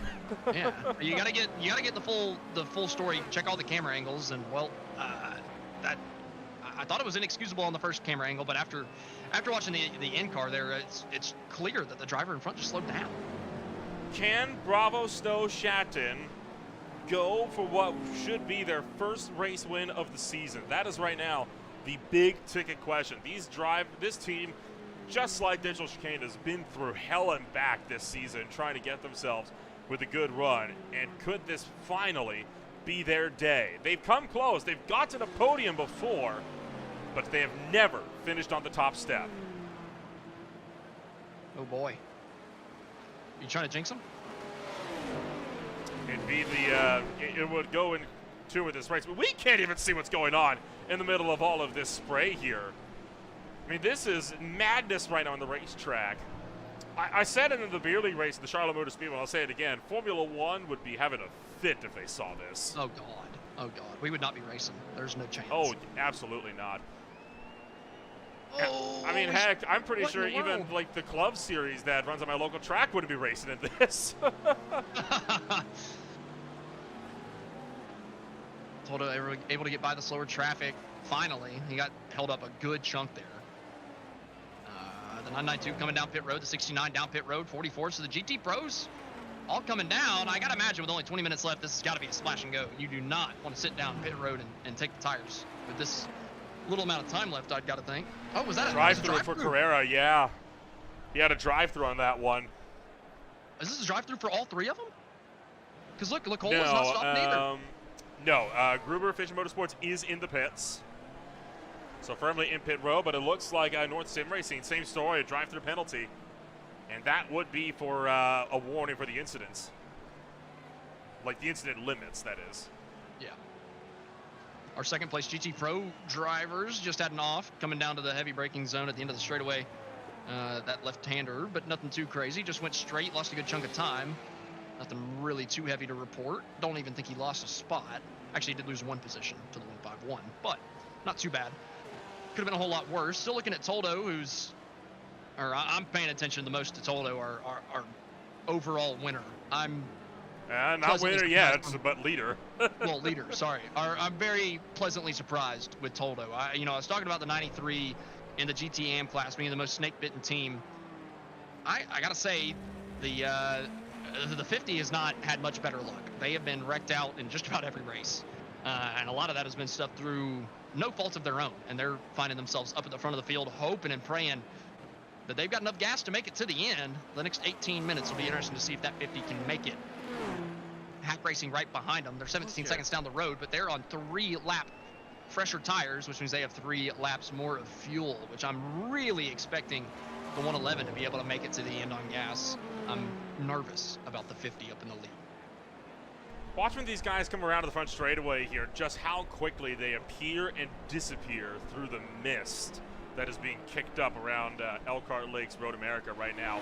I mean, you can just barely see them up and over the rise, but we'll see as they as this camera flashes by and looks back down track. You can barely see Tualdo in the mist, and then already gone, like just gone like that. And that is how quickly, if something goes wrong, a car can come flying at you. It makes rejoining the track extremely treacherous, doesn't it? Oh, what in the world? Souza just looping it on standing water. And oh boy, Delano off at the same corner did the same thing. And just missed him. Oh, still hits the outside wall, but that could have been a whole heck of a lot worse. That's a scary moment. And you got to think, if you're the first car off out in the gravel and you get hit by another car that's just drove in there by themselves, you just got to be sitting there thinking, what in the world, man? I'm so far off the racetrack. How in the world could you have possibly ended my race? Luckily, both those guys avoid each other out in the gravel pit, but that could have been huge for Sousa. You know, I feel like a lot of drivers would be understanding of how you managed to ruin my race on my way out of the gravel pit right now. It's one of those things where it's like, yeah, this sucks. This sucks to drive in, I would imagine, is what a lot of teams are thinking right now. Hey, some like it, though. Some drivers thrive in conditions like this, as difficult as it is, and one of them that's not thriving is Jesse Molina going hard into the tires. Yeah, Tri-State Racing has not had a good day. Lap off the pace in the LMP2 field, back in 9th. And just another incident coming out of the final corner. Just went straight, locked up. No, that looks like a... I'm looking at this back. That doesn't look like a lockup to me. That looks like he just didn't turn. I don't... like, that was so strange. I'm not seeing any tire lockup on the sequence here, going on their cockpit. I am seeing taillights where headlights should be right now. Maybe you're right. That was just a weird one. He didn't have a ton of wheel into it, but I guess you're right. I think he did lock up. I guess it's hard to differentiate between the tire smoke and the what are they called? Something trails, rooster tails coming off the back end of these things. That was in progress. Julia Savone having a pretty wild spin on the exit of turn, well, kind of around at turn 2, and then just slowly backed it up down the hill to a point where they could get it safely turned around. Yeah, just lost it, overcorrected. Didn't hit anything. So it's a good save overall. Got it off the racetrack relatively quickly. But yeah, just slowly backed down the hill until he could find a little outcrop for safety because it get turned around. 15 minutes to go, though. And this race is still, I think, even though it looks like all the gaps are decided, I don't think they are. One mistake, and the mistakes are common in this. They're a dime a dozen. And we're going to be seeing these battles closing right in for the lead. Look at that sight. I'm still looking at the GTM. The 555 might have to make a pit stop, so I'm not 100% certain on whether they've got it locked up for GTM. Toldo might have to make a pit stop for a GTP, so I'm not locked into that. LMP2 I'm more confident in. Tri-State Racing's number 123 pitted 3 laps ago, so they can make it to the end. Second, Fisher Motorsports not looking likely, so I'm looking at Rising Panda over in 3rd for being the second place finisher potentially in LMP2. But like you said, the mistake could come from anyone at any time and completely throw this thing for a loop. So you never know. That all these battles, whether they look like they're far ways apart right now, they could close up in a matter of instants. The next time we're going to be seeing the VSCA Sports Car Championship out will be after the summer break. This is round 7 of 10. The next race will be the Virginia Sports Car Grand Prix. That'll be on August 24th at the Virginia International Raceway, followed by and that'll be the last sprint race, actually, in August as well. Then is the Miami Sunrise 6 Hour on September 21st, and then Petit Le Mans, the 10-hour endurance race to close out the season on October 19th. So we're going to be seeing the sprint championship decided next week as well. And oh boy, Rising Panda Racing getting all over the racetrack. If you're interested on some more racing action, though, on Green Flag TV, we got you covered almost every day of the week.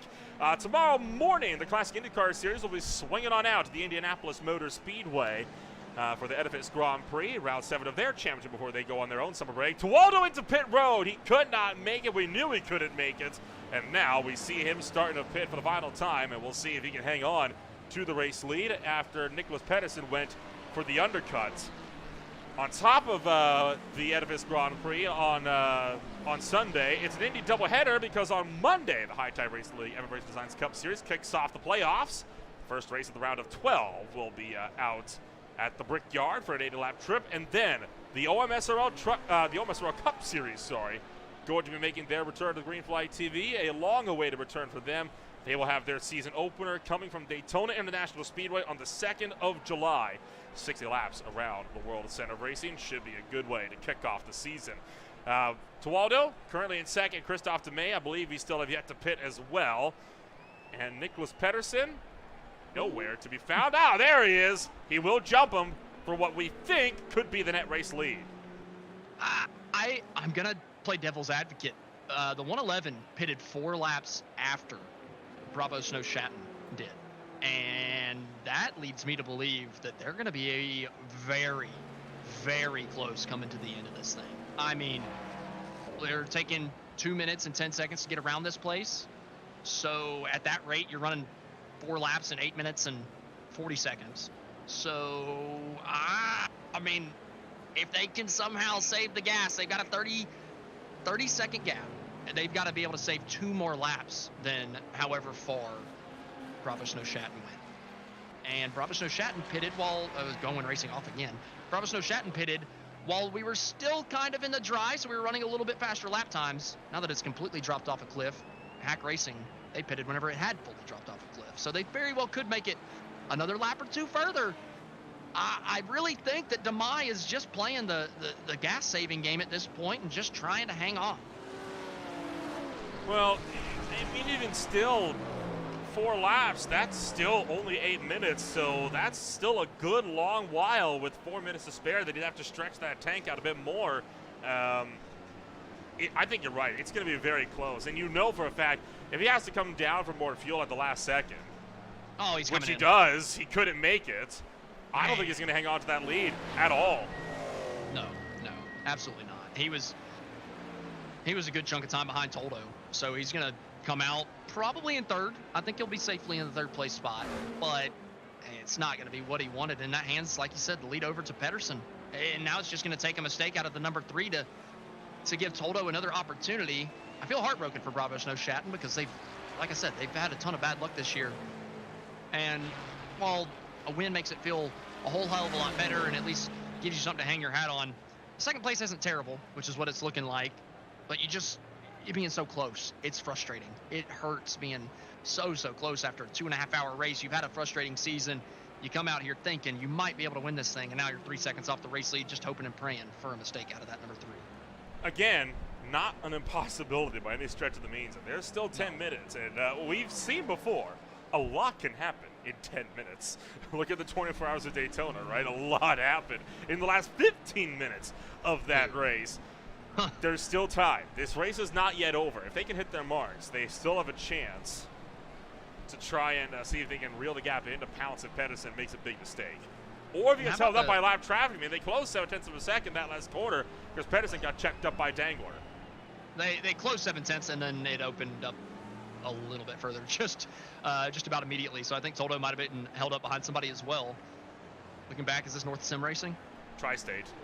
Tri-State. Whoa, boy. Oh. Ow. And that broke, I think, a half shaft. Yeah, that broke the half shafts of those vehicles. Those wishbones are done. So they were forced to take a tow back to pit road. They were having a decent night, and unfortunately, it just all goes awry. One mistake. Pedersen stretched out that gap to 5 seconds over Toldo now. But again, it just takes one mistake, like we just saw out of the 321, and it's all going to be for nothing. I think Gowen has had another issue. I mean, this is your LMP2 leader. Yeah, right where Tri-State stuck in the fence, and Gowen made an almost very similar mistake. About the same thing, but he drove it into the runoff area, got that thing turned around. Still lost a huge chunk of time, but This is back-to-back weeks for the LMP2 race leader, or sorry, LMP2 championship leader, where they look human. They don't look unbeatable. Right now, Marcelino for Tri-State Racing looking like they are going to get set to take one of Tri-State's first wins of the season. Still this battle for second in GT Pro that we're keeping an eye on. World of Sim Racing and Kinetic Racing are both going at it right now, trying to see if they can't get something to happen. Looking like we could have new winners all across the board, except for the GTP and the overall win. They, of course, won the 24 Hours of Daytona earlier this season, but we have not seen, I don't think, Tri-State Racing into victory lane as of yet. We have seen them come close, but never quite able to take that spot. We have never seen as well, we've never seen Torque Racing on victory lane. I don't think we've seen the 555, the DS Racing Esports team GTM into victory lane either, so that's going to be a new one for them across the board.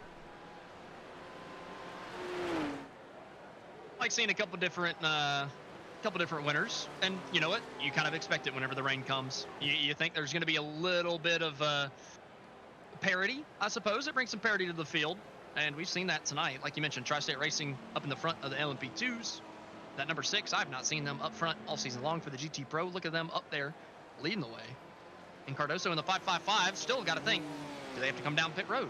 Do they have enough gas in the tank to make it to the end? It's looking like they're going to be okay, but they're just going to have to avoid any mistakes because Mitchell is catching them ever so slightly lap after lap. Not quick enough, though, to be able to make any kind of an effort. So Cardoso would really have to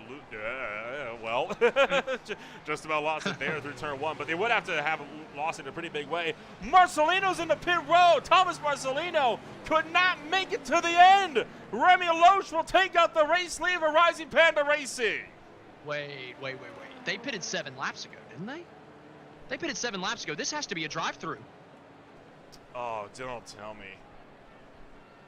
There's no way this is a pit stop. 7 laps. The guys that just passed him, Rising Panda, they got 13. So this is a drive-through for your race leader. Oh, no. And that's going to drop them all the way down to 3rd. Wow. Talk about a kick in the... Man, that is going to hurt. That's going to sting, though, for them. I mean, knowing that you quite possibly could have won the race... And it comes down to that. And the thing is, I don't see anything on my overlay that's telling me they crashed, that they wrecked, not even that they went off track. So this had to have been something minor, right? They were sitting at 20Xs, and it was coming out of the kink, dipped 2 tires into the grass. Coming out of the kink, over half of their car off of the curb, and that's going to be the 1X. So hardcore. Going around, losing a spot to Fisher Motorsport. That was an aggressive-looking spin, but able to keep it out of the wall. The battle for 6th is on as well for LMP2. Going racing to Vulture Motorsports going at it. Vulture with a fine recovery drive. They're looking to battle their way up to a 6th place spot. They were previously down in the 11th, and then all the problems from various drivers have come about and have really helped them to bounce back with a solid finish here. Yeah, they've been decent in the wet, picking up positions while other people have faltered. Vulture Motorsports in their first LMP2 race of the season, looking to end it out strong, but he's stuck behind a slower car right now. Able to get around the outside, coming through the fast left-hander, coming down to the final corner. They've lost a good chunk of time to going, but they've still got 4.5 minutes to gain it back. Another 2 laps on offer for you.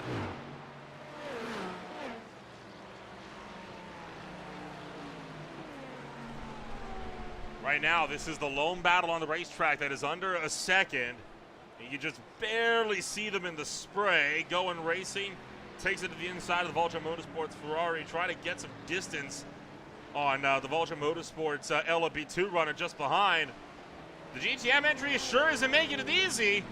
And going slides out wide. Here comes Vulture to the inside. Cutting in for turn number 3. They're side by side. What a drive coming out of turn number 3 for Vulture Motorsports, looking to take that 6th place spot. They've got the overspeed. They've got it coming down the straightaway, and they take the line. Coming down into the heavy braking zone, this left-hander, 90-degree corner. We've talked about this being a trouble spot. He's just got to hang on to it through here, build out a little bit of a gap. And like you said, what a recovery from that Vulture Motorsports entry in their first race, putting that thing up to 6. Their first LMP2 race, we should add. Obviously, they've been quite present in GTM. and now in GT Pro as well, all throughout the season. That was a good drive. And for them to make their first LMP2 start here in 2024, it's going to be, as they go off track, could that be a chance for going to get it back? It will not. But there was certainly something there. Nicholas Pedersen, meanwhile, believe he has just taken 2 laps to go, trying to hang on. He's got a 14-second gap over Dualdo, who's trying to cling on to the second place spot in what would be a year best finish for the Acura outfit. Yeah, he's trying to hang on. Demai looks a little bit quicker behind him, though. He's got up to the back of Toldo, only 2 seconds between them. It was a whole heck of a lot bigger after the 111 came out of pit road. Toldo tiptoeing around, just trying not to overstep his boundaries like the 123 has. They just came down pit road for that pass-through penalty, and now they're back off into the dirt. Their hopes for second probably gone. Go in. Once again, the same corner. He's had a heck of a time going through there time and time again and finds himself in the gravel trap. Once again, coming to maybe 1 lap to go. Quintana and Livier both take 2 to go in the meantime, as they work their way through turn number 1, taking care not to flirt with the curbing down to the right side of the racetrack. So the world of sim racing, BMW still hanging on against the kinetic racing Porsche. You reckon he can do it for another 2 laps here? Oh no, Cardozo's in the pit road. Is this, oh no, could this be another drive-through? Well, I was talking about they might have to make another pit stop. They were the one car that I was a little concerned about. They couldn't make it. Yep. Oh, boy. And 1 lap, man. 1 lap. That's all they needed because they just got passed by the GTP leader. Oh my word, they were 1 lap short. Still trying to get out of pit road. Here comes Quinn Mitchell with the digital chicane crew. White flag very much in the air. Digital chicane takes the lead of GTM. Oh man, heartbreak for the 555. Just 1 lap too short is going to relegate them to second in the GTM field. Still a great finish for them, but you got to feel that's a heartbreaker for those guys coming to 1 minute to go. The MSP number 3 looking like he is going to be the guy to win it, as he's got half a lap left on offer. And a little bit further up, that second place battle in the GT Pro field is still heating up. Just 0.3 of a second between the two, coming out of the carousel and down to the kink. Battle is on as they are trying to see if they can't take up the white flag this next time by. World of Sim Racing has got a lot that they have got to try to cling on for a long while yet. Kinetic with plenty of opportunities still to go in about the next lap and a fifth. 30 seconds on the clock. MSP working through the carousel for the final time. Pedersen's been clean all race long, just really hasn't put a wheel wrong, been very consistent through the rain, not really making any major mistakes, coming through the kink for the last time, avoiding that inside curve, avoiding the outside curve. There are huge puddles on both sides, and man, you just can't even see in front of him. Look at all of that spray, all of the traffic in front of him, not what he wants to see coming to the checkered flag. Mayer Simspeed Performance works their way in towards the final series of corners. No competition behind. 10 seconds back is Bravo Snow Shatton. And for the number 3 Porsche GTP, they are into the final turn this time by.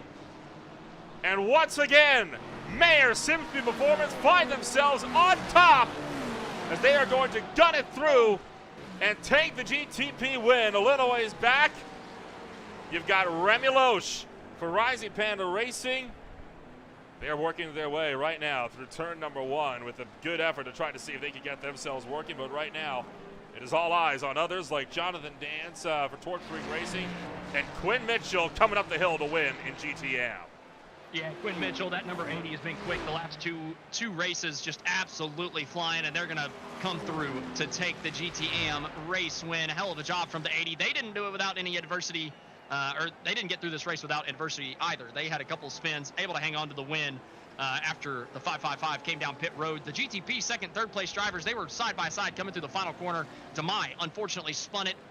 Just going to have to settle for third. Toldo, though, for Bravo Snow Shatton. Great second place finish as the LMP2s are starting to finish up.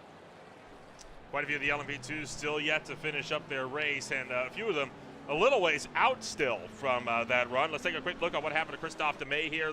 Tried to make that look to go for the number 2 spot, and well, he made the pass and immediately went off and into the grass, into the gravel trap. So Bravo Chat ties it up with their best race win so far of the season, tied it up with Laguna Seca, of course.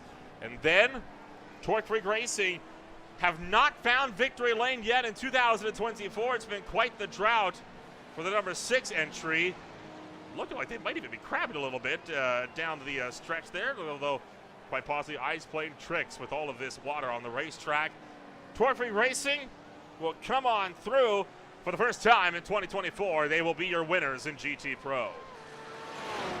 Great drive from the drivers of the number 6, bringing that thing home, and then a little bit further back, the entire LMP2 field is finished, except for your race winner. He was the only one ahead of the GTP leader coming to the white flag, and Loesch is going to come around to take victory for Rising Panda Racing here from Road America. First time they've taken the race win since the 12 hours of Sebring, after results were, of course, made official from races elsewhere.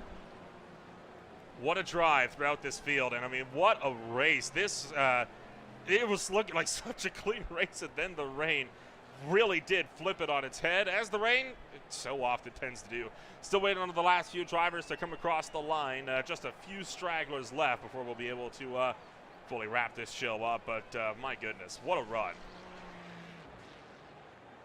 Honestly, fantastic racing. You know, you mentioned that the racing got less clean whenever the rain came, but it's not like the driving etiquette went down, right? It was just mistakes in the wet, hitting curves, hitting puddles, getting caught out by things. It wasn't like it was people doing dumb bonsai moves. It was good, hard racing with punishment if you overstep the boundaries. We saw it time and time again today after the rain fell, and it was fantastic to watch. Let's take a rundown of your official post-race results this afternoon from the JRT Summer Sprint. You wouldn't know it's summer by looking at the weather right about now, but coming home at the end of the day in GTP, it is going to be Nicholas Pedersen for Mayor Simsbury Performance with Bravo Schatten in the number 2 spot. HJC Racing is in 3rd with Volta City Racing Team in 4th. Fisher Motorsports is 5th. Team Hardcore is 6th. Dealers Racing Team is in 7th. Trady Paints is 8th. Grizzly Motorsports is 9th. 3 laps down. NGC 8 down in 10th. Composite and DS Racing Esports Team not finishing this race in your GTP field. We're going to move over to the LMP2 race results. Rising Panda Racing pulling home the W in that number 46 entry. GSE Racing Esports in 2nd. Fisher Motorsports rounds out the podium with VRG Sport in 4th. Vulture Motorsports ends up getting up into 5th place. What a job on their first entry into the LMP2 category. 6th place, Go In Racing. 7th, Tri-State Racing's number 123. Scours S's Racing finishes in 8th with Vision 1 Motorsports in 9th. And Tri-State Racing's number 333 and 321 finish in 10th and 11th. Down in GT Pro, Torque Freak Racing brings it home with their first win of 2024 with World of Sim Racing Team and Kinetic Racing to wrap out the podium, and the cars on the lead lap. Fisher Motorsports and DS Racing Esports Team finished this race 1 lap down. North Sim Racing is 6th, RPM Racing 7th. Delta Racing down in 8th with Fisher, Vulture, and GSC to round out the field, 6, 9, and 16 laps down respectively. Looking through our GT-AM field, Digital Chicane's number 80 brings home the win. We thought it was going to be the 555, but they were 1 lap short on gas. Digital Chicane's number 93 finishes in 3rd after they had a disconnect in the middle of the race. Came back onto the podium. 83 of Off in the S's Racing finishes in 4th. Real Picture Motorsport in 5th. Mayor Sim Speed Performances number 33 in 6th. And I think the worst finish of the season for your championship leaders, that's at Screeching Moose Motorsports, number 5 in 7th. Dangler Performance, number 16 and 8th. Mayor Sim Speed Performance, 34 in 9th. Trading Paints Racing's 119 in 10th. Firestone Motorsport in 11th. Butcher Motorsports 016 in 12th. Butcher Motorsports 017 in 13th. And Full Sin Racing rounds out your GT field. What a drive then for everybody here in racing action this afternoon, as we've got a host of people able to come on by and give us a chit chat. The first race that went caution free throughout its duration as well, so that is obviously something to note as well throughout the course of this race. And we'll jump back in just a moment and we'll give a chit chat here to some of the folks that finished this race out from the podium, and we'll look to bring up first and foremost the driver of Jason Burney, able to come home and take up, well, one of the drivers that helped to take up the win for for Mayor Simpson's performance this afternoon in his number 3 GTP entry. Jason, what a wild ride it was out there for you guys today. Ups, downs, caught in the middle, and at the end of the day, you survived the carnage to be on top. Yeah, it was quite the race today. Wasn't expecting that much rain. Luckily, my co-driver Nick was able to just kind of gut it out and keep it clean through the last half of the race and come away with the win. Kind of walk us through the race as a whole. I know the rain was not something that we were expected to see this afternoon, with it only being about 20-30% chance entering today, and then, well, we got worse rain than we had at Sebring. So kind of talk us through how that changed the strategy for you guys throughout the day. Yeah, fortunately it didn't change the strategy for us too much. We were keeping an eye on it throughout. The plan from the beginning was for me to start the race and then keep an eye on the weather to determine if and when Nick would jump in the car. We took a gamble after his first stint with going with wets as we were keeping an eye on the radar and saw some rain coming. So we kind of pushed our luck, and luckily we got fortunate with it paying off. And as he progressed throughout the second stint, the rain just kept coming down, and we were able to keep that the pace up with the wet tires. You entered this race only 36 points behind HAC Racing for the Sprint Cup Championship. There's one more sprint race to go, and it'll of course be when we return in August after the summer break. Do you reckon you guys will be the ones to take the fight to HAC to go for the Sprint Cup Championship? That's the plan. Ultimately at the end of the day, we're looking big picture for the overall championship. But if we're in it towards the end of the race, we'll definitely do what we can to give HAC a good run for their money. Sounds like a solid plan. We'll get set to see you then when we return in about a month and a half. Congratulations on taking the race win after a wild one at Road America. We'll see you in August. Thank you. Jason Burney comes home, takes up the race win for the GTP folks, and it was a wild ride altogether for this field. And I think what we could start to do is take a look further down the field. We'll go to Rising Panda Racing, the drivers that finished this race number 1 in LMP2. We'll bring up Christian Kemprager and Remy Loge, two of the folks that helped to take home the race win for Rising Panda Racing in LMP2. Austin, you're standing by with our LMP2 winners. Well, Christian, y'all had a heck of a race all day long. The rain came, and y'all seemed to be really, really quick. Lots of mistakes through the field, and then coming to the end of that thing, we thought the LMP2 race was all wrapped up, but the 123 dipped a couple tires into the grass and got a drive-through penalty.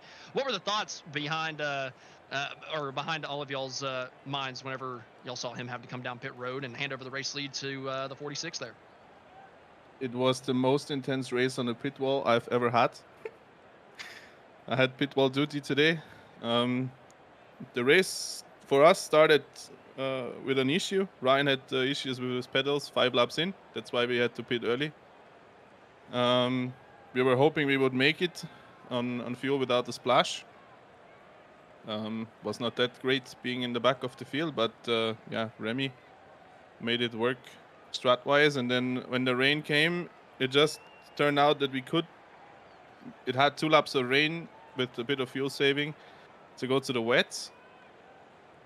That turned out to work a bit.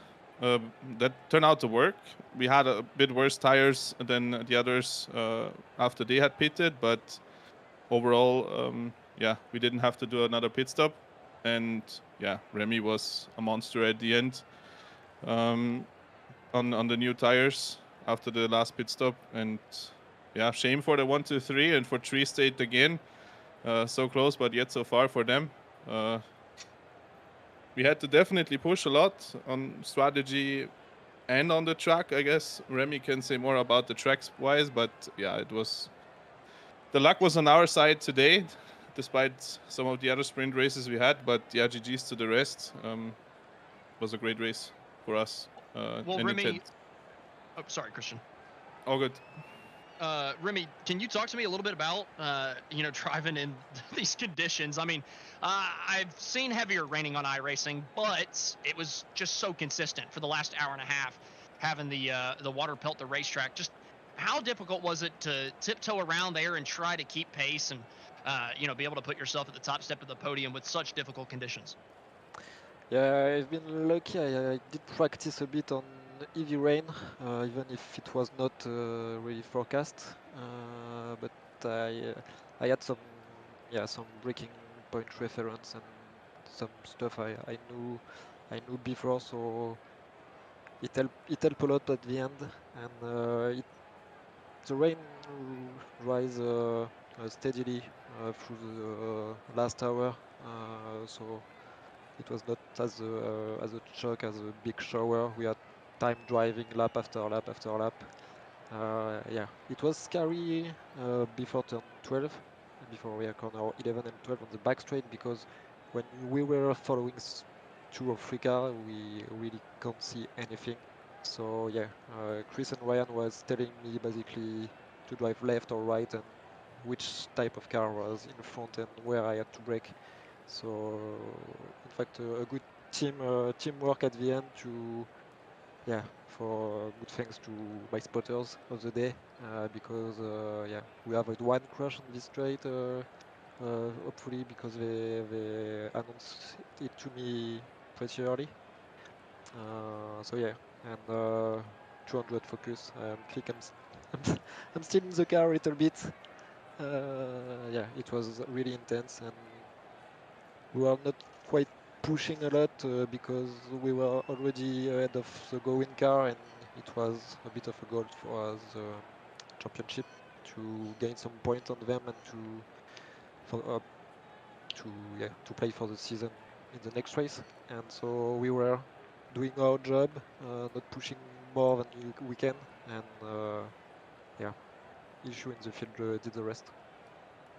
Well, the championship battle is tightening up, like you mentioned. Going Racing having a couple bad races in a row, allowing you guys to get a little bit closer, and putting it on the top step of the podium definitely makes it a max points day for y'all. So big congratulations on closing in that championship gap, and congratulations on winning the race tonight from Road America for the LMP2s. Thank you for coming up and talking to us. Thank you. Thanks, guys. Bye. All right, that was Christian Camperger and Remy Loesch for Rising Panda Racing. They're your winners in the LMP2 field. Next up, I believe Nolan Rimple is going to be talking to our race winner in the GT Pro category. That's going to be Jonathan Dance. Sure is. Hello. Jonathan Dance, you come on home, and it was a wild ride for you. You're able to just barely steal away the win there in GT Pro, and oh boy, it was a wild one for Torque Free Racing. Your first win, finally, of 2024. Walk us through it this afternoon, because holy cow, it did not come easy. No, we were on a really tight fuel save there at the end. We pitted for wet tires and started to realize, wait a second, we can make it if we just really take it easy on fuel. And so yeah, we ended up with quite a large gap as a result of other people pitting and whatnot, and we just had to manage that gap and then also just really manage the fuel. I've never coasted so much in my life. Of course, the wet weather obviously helped a lot with that. So yeah, it was crazy. For you guys to take your first race win, it's a pretty big one for you guys. I know it's been a bit of a drought for the Torque Freak Racing crew throughout all of 2024 so far. Is this potentially the start of a comeback for that 911? Would like to think so. Obviously, we were really happy with our performance in the wet, even without the fuel strategy. So we love it when it rains, and we'll continue to push on. But yeah, we definitely think the field is very competitive this year, and we've really enjoyed the racing. It's definitely not easy out there. So yeah, we're really proud of the win, and just really worked for us today with the weather. You entered this race 9th place at the points, about 314 behind Fisher Motorsports, the current leaders of the Sprint Cup entering today. With only one race to go, what's the goal for that number 6 for the final sprint race of the season in August? Is it going to be, do you have any particular place in the championship you'd like to end up? Not sure. We didn't run Long Beach in this car, so that's why we're behind in the points. We were in GTP at Long Beach. Yeah, we're definitely at a disadvantage there in the points, but we kind of look at it on our own kind of scoreboard of taking that into account and just seeing it, doing the best we possibly can. So I don't know where we'll end up, but we always try to do the best we can and also try to get those bonus points as well for safety. So I think we were on 9x today. We'll see. I didn't actually look at the final standings to see where we ended up on ranking on the incident points, but we always do pretty well there as well. Well, we'll see how you guys will fare when we run out to the Virginia International Raceway in about a month and a half.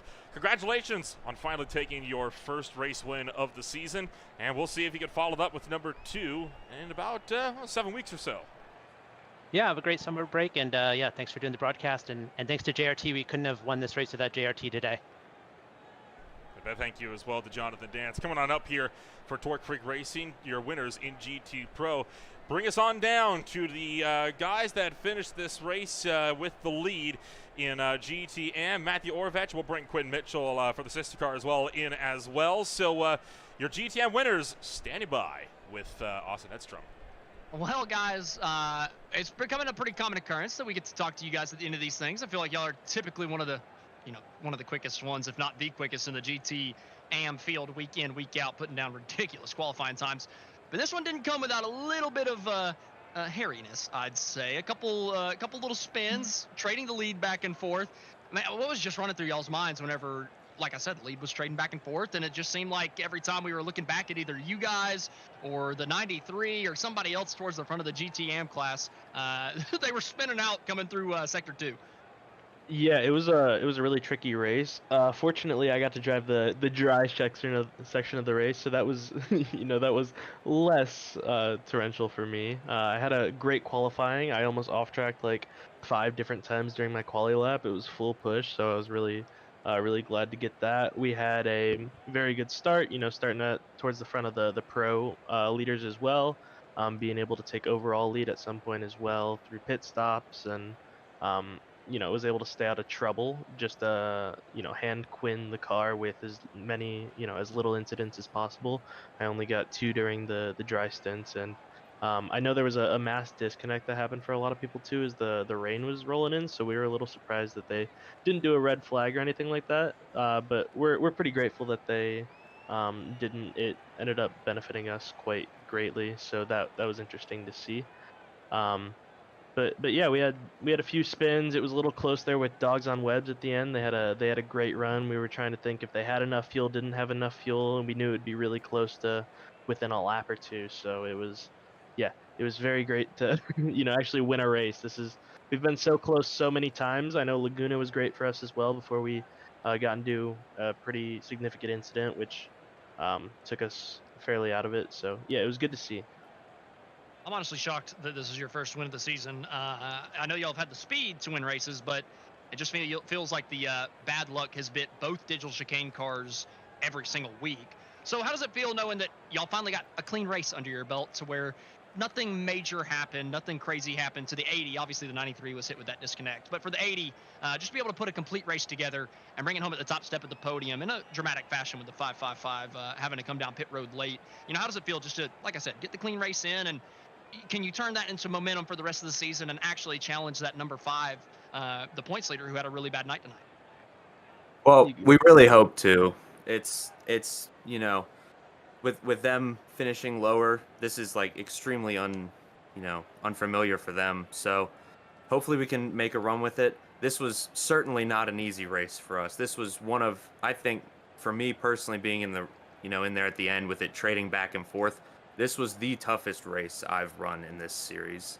And after the heartbreak at Laguna too, where we thought we really had that one, but we were really confident coming into Road America. We really liked this track. The rain made it interesting, but we're really happy to, finish where we wanted to, and looking forward to VIR and the other endurance races. I think this is a big push of momentum for us that we hope to keep going. I know we're only 391 back going in on here as well to Screeching Moose, so hopefully we close up on them, and I think we could be up there with them at the end of the season. Well, I feel like y'all have had the pace to do it. Y'all have been quick week in, week out, so I'm looking forward to seeing that GTM championship battle closing up, because I really think it's going to come down to the wire between you guys and the 5. I feel like they've had great pace, but they've gotten, they've maximized finishes. I feel like y'all have had a little bit better pace, but have been unlucky. So it'll be interesting to see how those two kind of converge at the ending of the season, and we look forward up in the broadcast booth to calling that awesome championship battle. So thank you guys for coming up and talking to us, and congratulations on your first race win of the season. Thank you. Well, thank you very much. Alrighty, that was Matthew Orvex and Quinn Mitchell for the Digital Chicane number 80, rounding out the interviews for tonight's race from Road America. What a crazy race we had. Nolan, I don't even know what to say. I mean, this race was just absolutely fantastic from the beginning to the end. A lot of changing strategy, a lot of changing conditions, and it led to an absolute barn burner of a race where we didn't really know who was going to win this thing for a couple of these classes until the last couple of laps. Oh, no kidding. I mean, this race this afternoon was absolutely insane. And you know it's going to be even crazier when we go racing just a few weeks Nolan, from now. your mic is muted. I don't know if you know that. Well, it's not on the broadcast, but it certainly was on Discord. So there we go on that one. But I can tell you right now, it's going to be even crazier when it goes on down to the Virginia International Raceway, right?